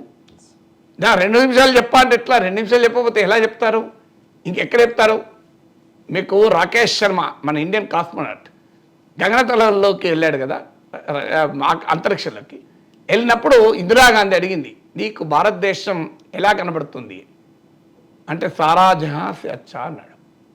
ఈ ప్రపంచం అంతటికన్నా నాకు అందంగా కనబడుతుంది భారతదేశం అన్నాడు. సారా జహాం సే అచ్చా 3 పదాలు ఎలా చెప్పేసింది మొత్తం, 3 పదాలు అంతే. అంటే 1 సెంటెన్స్ 2 సెంటెన్స్లో చెప్పకూడదా? నాకు ఒకసారి టీవీలో అడిగారు, అప్పుడు ముఖ్యమంత్రి నక్సలైట్లు ఆయుధాలు వదిలితేనే చర్చలు వారితో అన్నాడు. దీనిపైన మీరు ఏమంటారు అని అడిగారు. నేనేమన్నా అంటే ఆయుధాలు పట్టుకున్నావు కనుకనే చర్చిస్తున్నావు కదా అన్న. ఆయుధాలు లేకపోతే ఎందుకు చర్చిస్తావు? నువ్వు చర్చించాల్సిన అవసరం ఏముంది? ఆయుధాలు పట్టుకున్నావు కనుక చర్చిస్తున్నావు. ఇది నాకు జానారెడ్డి హోమ్ మినిస్టర్గా ఉన్నప్పుడు నేను సీజ్ ఫైర్ మానిటరింగ్ కమిటీలో రాజశేఖర రెడ్డి ప్రభుత్వంలో నక్సలైట్లతో చర్చలు జరుపుతున్న సమయంలో కాల్పుల విరమణ కమిటీలో ఉన్నాను. రాష్ట్ర ప్రభుత్వం నియమించింది నన్ను. అప్పుడు మాకు లంచ్ ఇచ్చారు. రామకృష్ణ ఇప్పుడు లేడు, ఎన్కౌంటర్లో తర్వాత చనిపోయాడు. సో ఆయన ఎన్కౌంటర్ కాదనుకోండి, రామకృష్ణ ఇతర నాయకులు ఉన్న సమయంలో నాకు చెప్పారు, పక్కన ఆయన మా రామకృష్ణ జనరల్ బాడీలో కూడా దీన్ని కోట్ చేశాడు, చూడండి ఆ నాగేశ్వరరావు ఒక్క సెంటెన్స్లో చెప్పారు అని.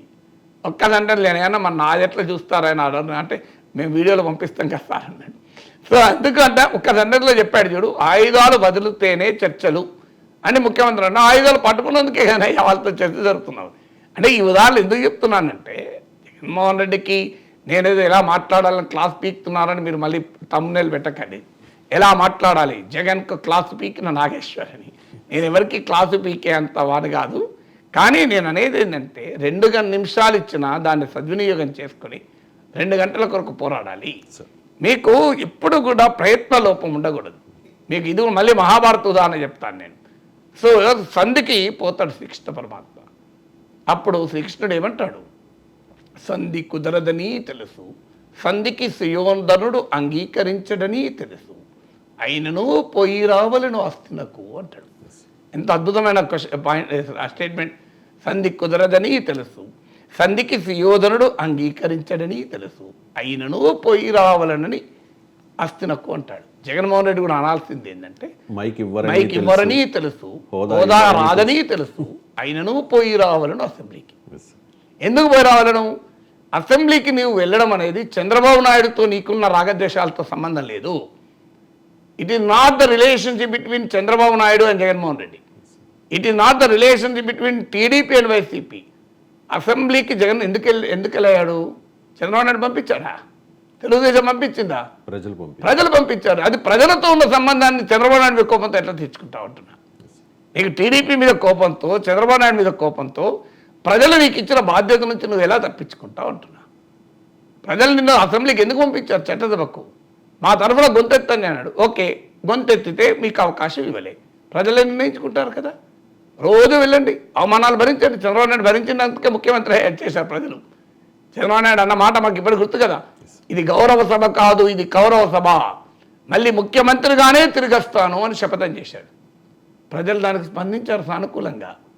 అందువల్ల జగన్మోహన్ రెడ్డి చేస్తున్న పెద్ద సెల్ఫ్ గోల్ ఏంటంటే, చాలామంది ఆయన సన్నిహితులు చెప్తారు ఆయన భరించలేడు, ఆయన స్వభావం రీత్యా ఆయన ఆ అవమానాల్ని తట్టుకునే ఆ పరిస్థితి ఉండదు అని. కానీ ఎప్పుడు కూడా గుర్తుపెట్టుకోండి, అవమానాలు భరించిన వాడే జీవితంలో విజయం సాధిస్తాడు. పాండవులకు 7 అక్షౌహిణుల సైన్యం, కౌరవులకు 11 అక్షౌహిణుల సైన్యం, అంటే దాదాపు డబుల్ సైన్యం కౌరవులకు. మీరు వీరులు కూడా లెక్క తీయండి, కౌరవుల వైపు ఎక్కువ భీష్మ, ద్రోణ, కృప, అశ్వత్థామ, కర్ణ, శల్య, చాలామంది వీరులంతా అటే. ఇటువైపు అర్జునుడు, భీముడు, ఇద్దరు విరాట్ రాజు ఇట్లాంటి వాళ్ళే, ద్రుపదుడు. కౌరవుల్లోనే వీరులు ఎక్కువ, సైన్యం అంటే బోత్ క్వాంటిటీ అండ్ క్వాలిటీ ఎక్కువ. కానీ మరి పాండవులు ఎందుకు గెలిచారు అంటే అవమానాలు భరించారు మొత్తం జీవితం అంతా. ధర్మం వారి వైపు నిలబడ్డది. అందువల్ల అవమానాలు ధర్మం మన వైపు ఉంటే మైకులు హోదాలతో నిలబడము. అందువల్ల మీరు ధర్మం మీ వైపు ఉందని అనుకుంటే మీరు శాసనసభ్యుడిగా, ఒక రాజకీయ పార్టీ నాయకుడిగా ప్రజల పక్షాన అభిప్రాయాలు చెప్పాల్సిన బాధ్యత, ధర్మం మీపైన ఉంటే దాన్ని నిర్వర్తించండి. ఆ తర్వాత జరిగేది ప్రజలు చూసుకుంటారు కదా. మీరు ఉదాహరణకు విద్యుత్ ఛార్జీలు 17,000 కోట్లు పెంచారు. అసెంబ్లీలో మీరు లేచి అయ్యా ప్రభుత్వానికి నా విజ్ఞప్తి, ఇది 17,000 కోట్ల భారం సరైంది కాదు అన్నారనుకోండి, ఏమవుతుంది? స్పీకర్ కట్ చేస్తాను మైక్, అంతే కదా, మాట్లాడినప్పుడు తెలుగుదేశం వాళ్ళు అల్లరి చేస్తారు అనుకుందాం. ప్రజలకే తెలిపోతుంది కదా ఎందుకు జగన్మోహన్ రెడ్డి మైక్ కట్ చేశారు. 17,000 కోట్ల భారము మోపారు అని అడిగినందుకు కట్ చేశారు. ఎప్పుడు కూడా కమాండో ఎత్తుగల్లో ఒకటి ఉంటుంది, ప్రత్యర్థిని నీవు కొడితే ప్రత్యర్థికే తాకాలి, ప్రత్యర్థి నిన్ను కొడితే ప్రజలకు తాకాలి అని ఉంటుంది. అంటే ఒక ప్రజల సమస్యలను ప్రతిపక్ష పార్టీ నాయకుడిగా అసెంబ్లీ సాక్షిగా లేవనెత్తినప్పుడు మీరు రాజకీయమైన ఉపన్యాసాలు ఇస్తే ప్రజలు యాక్సెప్ట్ చేయరు. మళ్ళీ చంద్రబాబు నాయుడు వ్యక్తిగతంగా తిట్టి, పవన్ కళ్యాణ్ వ్యక్తిగతంగా తిట్టి, పవన్ కళ్యాణ్ 4 పెళ్ళిళ్ళు ఎందుకు చేసుకున్నాడు అని ఇదంతా చెప్పారనుకోండి, ప్రజలకు సంబంధం లేదు. మీరు ప్రతిపక్ష పార్టీ నాయకుడుగా అయ్యా 17,000 కోట్లు ఎందుకు తీసుకొచ్చారు, మీరు భారం ఇది చెప్పండి అన్నారు అనుకోండి, వెంటనే మైక్ కట్ చేశారనుకోండి, అయినా నువ్వు ఏం అసలు 2 నిమిషాలు అవసరం లేదు, ఎంతసేపు పడుతుంది విషయం మీరు చూడండి. 17,000 కోట్ల విద్యుత్ ఛార్జీల భారాన్ని ఎందుకు మోపారు? ఫ్యూ సెకండ్సే కదా, సరిపోదా ఇది? 4 సెకండ్స్ అయింది. 4 సెకండ్స్లో మీకు 2 నిమిషాలు ఎందుకండి, 4 సెకండ్లు అయిపోయింది కదా. మళ్ళీ అదే చెప్పండి, 17,000 కోట్ల భారాలు ఎందుకు మోపారు, 17,000 కోట్ల భారాలు ఎందుకు మోపారని మీరు ఎన్నిసార్లు అనొచ్చు? 30 సార్లు అనొచ్చు. 2 నిమిషాలు మీకు 2 నిమిషాల సమయం ఇస్తే 30 సార్లు మీరు ప్రజలపైన వేసిన 17,000 కోట్ల విద్యుత్ భారాలు చెప్పారనుకోండి, ప్రజలు నిర్ణయించుకుంటారు కదా. ఇది ఎందుకు ఈ విఘ్నత ప్రదర్శించాలి కదా. నేను అర్నబ్ గోస్వామి షోలకు వెళ్ళేవాడిని, నీకు తెలుసు కదా. అర్నబ్ గోస్వామి ఎవరిని మాట్లాడియాడు, 1 అవర్లో కూర్చొని పెడతాడు, 1 సెకండ్ కూడా టైం ఇయ్యాడు. రాఫెల్ పైన నేను డిబేట్, నేను ఏం చేశాను తెలుసా? ఏం చేయలే, ఆయన అరుస్తున్నాను, మనం మాట్లాడియాడు. నేను ఒకటే Rafale Rafale Rafale Rafale Rafale Rafale అన్నా, వెంటనే అనవసరం అవి రఫేల్ రఫేల్ రఫేల్ అన్నాడు. అని సాయంత్రం మళ్ళీ ఆ ప్రోగ్రామ్ 1 గంటకు ఫోన్ వచ్చింది, మీరు అర్జెంటుగా ముంబైకి రావాలి ఫ్లైట్లో, రేపు రాఫేల్ పైన మేము డిబేట్ పెడుతున్నా, అనవసరం మిమ్మల్ని రమ్మంటున్నాడు అని. అంటే ఎందుకు? నాకు ఇంకేమీ ఎక్కువ మాట్లాడే సమయం లేదు, ఏం చేయాలి నేను రఫేల్ రఫేల్ రఫేల్ అని 10 సార్లు అన్నా, అంతే. Ben Johnson Ben Johnson Ben Johnson అని అయిపోయింది. మీరు అలాగానండి 17,000 కోట్ల విద్యుత్ ఛార్జీలు, అధ్యక్ష 17,000 కోట్ల విద్యుత్ ఛార్జీలు, 17,000 కోట్ల విద్యుత్ ఛార్జీల భారం, 17,000 కోట్ల విద్యుత్ ఛార్జీ భారం 50 సార్లు అనండి, ప్రజలకు అర్థంగా అవుతుంది కదా, సరిపోతుంది కదా. ఇది ఈ విఘ్నత ఉండాలి తప్ప ఎవరి మీద కోపంతో మిమ్మల్ని ప్రజలు ఎమ్మెల్యేగా ఎన్నుకుంటే చంద్రబాబు నాయుడు మీద కోపంతో మీరు సభకు పోనంటే అది సెల్ఫ్ గోల్ కాదా, అది బాధ్యత రాహిత్యం కాదా? ప్రజలంత అమాయకులా? ప్రజలకు తెలియదా 5 ఏళ్ళు మీరు గౌరవం ఏ రకంగా ఇచ్చారో ప్రతిపక్ష రైతుకు? ఇప్పుడు తాత్విక చింతన ప్రజాస్వామిక ఉపన్యాసం ఇస్తే జనం యాక్సెప్ట్ చేస్తారా? జనం అడుగుతారు కదా, అయ్యా మరి మీరు 5 ఏళ్ల పాటు గౌరవించారా? చంద్రబాబు నాయుడు సత్యమణి గురించి కూడా ప్రస్తావించారు కదా ఎమ్మెల్యేలు, అప్పుడు వారించారా ఇది సాంప్రదాయం కాదు అని? అది కదా మీ గుర్తు. జవహర్లాల్ నెహ్రూ ప్రధానమంత్రిగా ఉన్నప్పుడు రామ్మనోహర్ లోహియా అనుకుంటారు, ఆయన మాట్లాడుతుంటే ప్రతిపక్ష నాయకుడికి ఇచ్చిన టైం దాటి ఇంకా మాట్లాడుతున్నాడు. అప్పటికి అధికార పార్టీ సభ్యులు లేదు, అల్లరి సిస్టమ్ లేదు. స్పీకర్ ఆపితే ప్రధానమంత్రి నెహ్రూ స్పీకర్కి అప్పీల్ చేశాడు, అధ్యక్ష మా వాళ్ళు మాట్లాడేది మాకు తెలుసు ఏం మాట్లాడతారో. దాని నుంచి మా ప్రభుత్వం నేర్చుకునేది ఏమీ ఉండదు. అందువల్ల మా అధికార పార్టీకి కేటాయించిన సమయంలో కూడా కొంత భాగాన్ని గౌరవ ప్రతిపక్ష నేత కేటాయించండి, వారు లేవనెత్తే తప్పుల్ని మేము సరి చేసుకోవడానికి ఉపయోగపడుతుంది అని అన్నారు. ఇంత గొప్ప మాట చూడండి. ఇది అధ్యక్షుడికి నెహ్రూ పిలిపిస్తే అధ్యక్షుడు సమయం ఇచ్చాడు ప్రతిపక్ష నేతకు.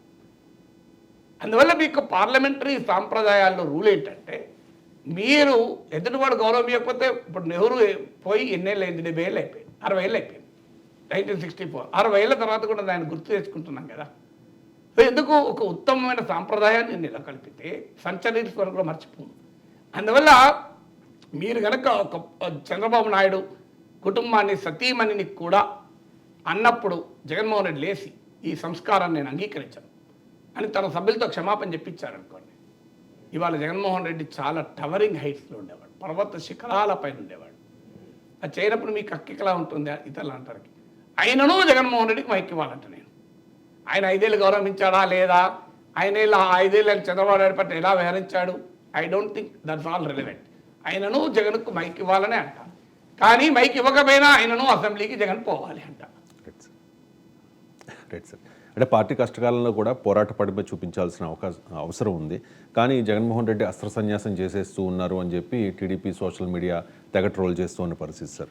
అప్పుడు ఎలక్షన్స్ అయిపోయిన తర్వాత, రిజల్ట్స్ వచ్చిన తర్వాత వైఎస్ఆర్ కాంగ్రెస్ పార్టీ నాయకులతో జరిపిన ఒక సమావేశంలో జగన్మోహన్ రెడ్డి హిమాలయాలకు వెళ్ళిపోదామనుకున్నాను ఈ ఓటమిని చూసి, కానీ 40% ఓట్ బ్యాంక్ ఉంది కాబట్టి ఉన్నాను అని కామెంట్ చేసినట్టుగా కూడా వార్తలు వచ్చాయి. అండ్ ఇంకొకటి, అసెంబ్లీకి వెళ్ళకపోవడమే కాదు, గ్రాడ్యుయేట్ ఎమ్మెల్సీ ఎలక్షన్స్ను కూడా బహిష్కరిస్తూ ఉన్నాము అని చెప్పి వైసీపీ నిర్ణయించింది సార్. ఒకసారి పేరు నాని బయట ప్లే చేయండి. వచ్చినటువంటి చంద్రబాబు నాయుడు గారి యొక్క నాయకత్వంలో కూటమి ప్రభుత్వం గడచిన 5 మాసాలుగా ఈ రాష్ట్రంలో శాంతి భద్రతల్ని భారతదేశంలోనే ఏ రాష్ట్రంలో కూడా దిగజారనంత హీనస్థితికి దిగజార్చి వేధింపులతో హింసిస్తున్న పరిస్థితుల దృష్ట్యా త్వరలో జరగబోతున్నటువంటి ఉభయ గోదావరి జిల్లాల్లో గ్రాడ్యుయేట్స్ కాన్స్టిట్యూన్సీ ఎమ్మెల్సీ ఎలక్షన్లు కానీ, లేదా కృష్ణా గుంటూరులో జరుగుతున్నటువంటి గ్రాడ్యుయేట్స్ ఎన్నికల్లో కానీ వైఎస్ఆర్ కాంగ్రెస్ పార్టీ ఈ జరగబోయేటువంటి తూతూ మంత్రంటే కేవలం ఎన్నికలు తెలుగుదేశానికి అనుకూలంగా జరుపుకునేటువంటి ప్రక్రియ మనకి వాళ్ళకి కనపడుతుంది. ప్రజాస్వామ్యం అంటే ఈ దేశంలోనే, ఈ రాష్ట్రంలోనే అత్యంత దయనీయ స్థితిలో ఉన్నటువంటి శాంతి భద్రతల పరిస్థితులు మనం చూస్తున్నాం. కాబట్టి ఇటువంటి ఇదే వంక పెట్టుకుని గతంలో తెలుగుదేశం పార్టీ ప్రతిపక్షంలో ఉండగా స్థానిక సంస్థల ఎన్నికలను బాయ్కాట్ చేసింది సార్. అప్పుడు కూడా టీడీపీ వాళ్ళు ఇదే మాట చెప్పారు. అప్పుడు కూడా వైసీపీ వాళ్ళు ఇప్పుడు వైసీపీని ఏ రకంగా విమర్శిస్తూ ఉన్నారో టీడీపీ వాళ్ళు అదే విమర్శలు చేస్తూ ఉన్నారు. ఫస్ట్ జగన్మోహన్ రెడ్డి హిమాలయాలకు పోతలేడు, మీడియా పాయింట్కి పోతా అన్నాడు. అస్త్ర సన్యాసం చేయడం లేదు, అస్త్రం మారుస్తున్నాడు. అసెంబ్లీ అస్త్రం కాకుండా మీడియా పాయింట్ అస్త్రం ప్రయోగిస్తున్నాడు. నేను స్పష్టంగా చెప్తున్నాను, మీడియా పాయింట్ అనేది, మీడియా పాయింట్లో మాట్లాడడానికి మిమ్మల్ని పులివెందుల ప్రజలు ఎమ్మెల్యేగా ఎన్నుకోలేదు. మీడియా పాయింట్లో మాట్లాడటానికి, అసెంబ్లీ ప్రాంగణంలో క్యాంటీన్లో టిఫిన్ చేయడానికో, అసెంబ్లీ ప్రాంగణంలో మీడియా పాయింట్ దగ్గర మాట్లాడటానికో పులివెందుల ప్రజలు మిమ్మల్ని ఎన్నుకోలేదు. పులివెందుల ప్రజలు మిమ్మల్ని ఎన్నుకున్నది మా తరఫున శాసనసభలో మాట్లాడమని ఎన్నుకున్నారు. సో అందువల్ల being in public life it self is in power.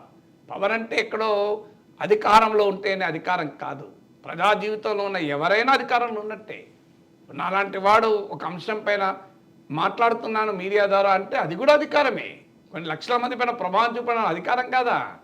So అందువల్ల అసెంబ్లీ వేదికను ఉపయోగించుకోకపోవడం అప్రజాస్వామికం, రాజ్యాంగ స్ఫూర్తికి విరుద్ధము, రాజకీయంగా అది సెల్ఫ్ గోల్ జగన్మోహన్ రెడ్డి. అయితే ఇక ఆయన మీరు ఆ లోకల్ బాడీస్ ఎలక్షన్స్ కాంటెక్స్ట్ వేరు, ఇప్పుడు ఎమ్మెల్సీ ఎన్నికల కాంటెక్స్ట్ వేరు. ఇప్పుడు లోకల్ బాడీ ఎన్నికల్లోమో నామినేషన్ పత్రాలను చింపివేయడము, హింసాకాండ, అభ్యర్థులను బెదిరించడం, ఇప్పుడు అదేం జరుగుతుంది. ఎమ్మెల్సీ ఎన్నికలకు సాధ్యం కూడా కాదు కదా. అందువల్ల రెండు కాంటెక్స్ట్లో ఒకటి కాదు, ఫస్ట్ పాయింట్. రెండవది, ఎమ్మెల్సీ ఎన్నికల్లో వైసీపీ ఎందుకు వైదొలుగుతుంది? ఒక రాజకీయ పార్టీ ఎప్పుడు కూడా ఏ ఎన్నికను వైదొలగకూడదు. ఎప్పుడు మీరు క్రికెట్ టీమ్స్ ఉంటాయి, Indian cricket team Ranji trophy ఆడుతుంది, ఐపీఎల్ ఆడుతుంది, టెస్ట్ మ్యాచ్ ఆడుతుంది, T20 ఆడుతుంది. నేను ఇది ఆడాను అంటదా? అన్ని మ్యాచ్లు ఆడతారు కదా, ఎందుకు అన్ని మ్యాచ్లు ఆడుతున్నా కదా ప్రాక్టీస్. ఏ టీం అయినా ఆఖరికి ప్రాక్టీస్ మ్యాచ్లు కూడా ఆడతారు. అందువల్ల politics is a game, every game has to be play in politics. అందువల్ల మేము ఎన్నికల్లో పోటీ చేయము అంటే దానికి ఏ సాకులు చెప్పినా అది బలహీనతనే ప్రదర్శిస్తుంది, నిదర్శనము.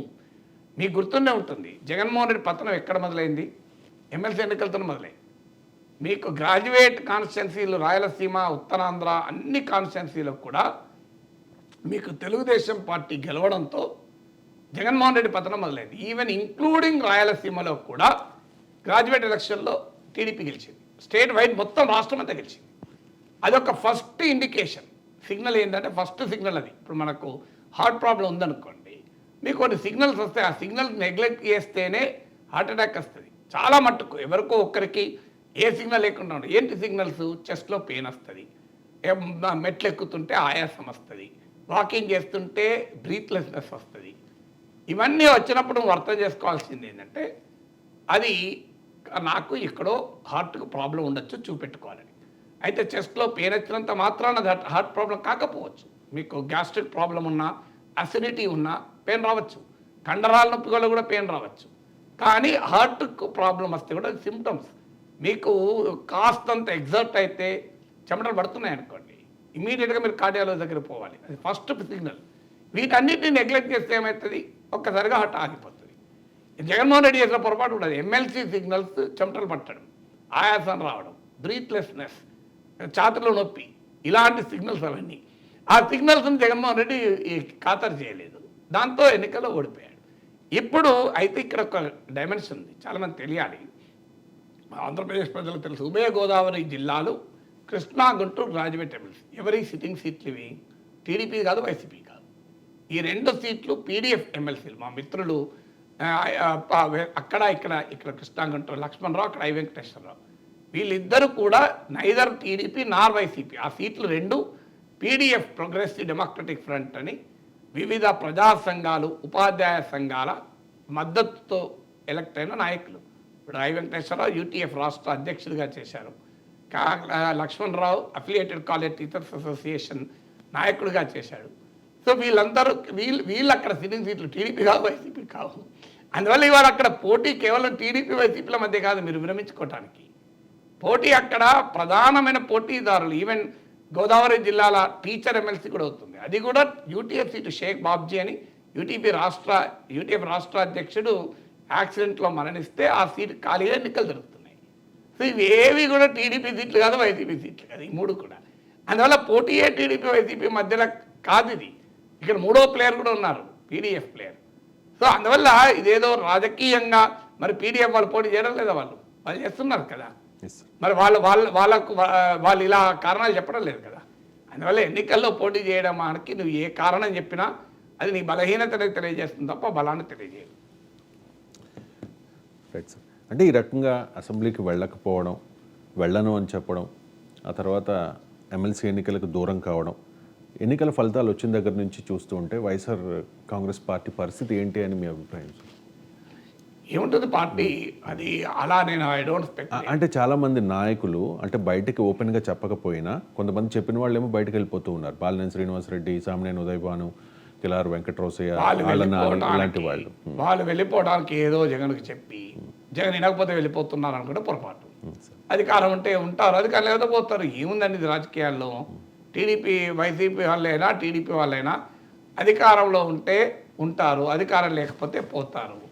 అందువల్ల వారు ఎవరైనా వెళ్తున్న నాయకులను బట్టి మనం విశ్లేషణలు చేయకూడదు ఎప్పుడు కూడా. వెళ్తున్న నాయకులు పదవులు ఇవ్వకపోతే వెళ్తారు, అధికారం ఇవ్వకపోతే బాధ్యత ఇవ్వకపోతే వెళ్తారు. ఏమున్నది ఆశ్చర్యం? అసలు అందువల్ల నాయకులు వెళ్ళకపోవడంతో కాదు. ఏం జరుగుతుంది? 23 మంది ఎమ్మెల్యేలు, వైసీపీ ఎమ్మెల్యేలు టీడీపీలో చేరలేదా? 5 ఎంపీలు, 5 మినిస్టర్లు కూడా కాలేదా? అది మళ్ళీ తర్వాత ఎన్నికలు ఏమైంది? జగన్మోహన్ రెడ్డికి 151 సీట్లు ఇచ్చారు ప్రజలు. అందువల్ల వీళ్ళు వెళ్ళకపోవడం కాదు. నీవు ప్రజల పక్షాన నీ బాధ్యతను నీవు నిర్వర్తిస్తావా లేదా? మిగతా సెకండరీ. ఖచ్చితంగా ప్రత్యర్థుల దాడి ఉంటుంది, అణచివేత ఉంటుంది, మీరు అన్ని రకాలు ఉంటాయి. నీ పని నువ్వు చేస్తున్నావా లేదా అన్నదే పాయింట్. సో రాజకీయాల్లో ఉండవా ట్రోల్స్? సోషల్ మీడియాలో ట్రోల్స్ ఉన్నప్పుడు సో భయంకరంగా ట్రోలింగ్ ఉంటుంది. భయపడతారా? ఇప్పుడు నేను మాట్లాడుతున్న రోజు నన్ను భయంకరంగా బూతులు తిట్టే వాళ్ళు ఉన్నారు, బెదిరించే వాళ్ళు ఉన్నారు, చంపేస్తామనే వాళ్ళు ఉన్నారు. నేను భయపడుతున్నానా?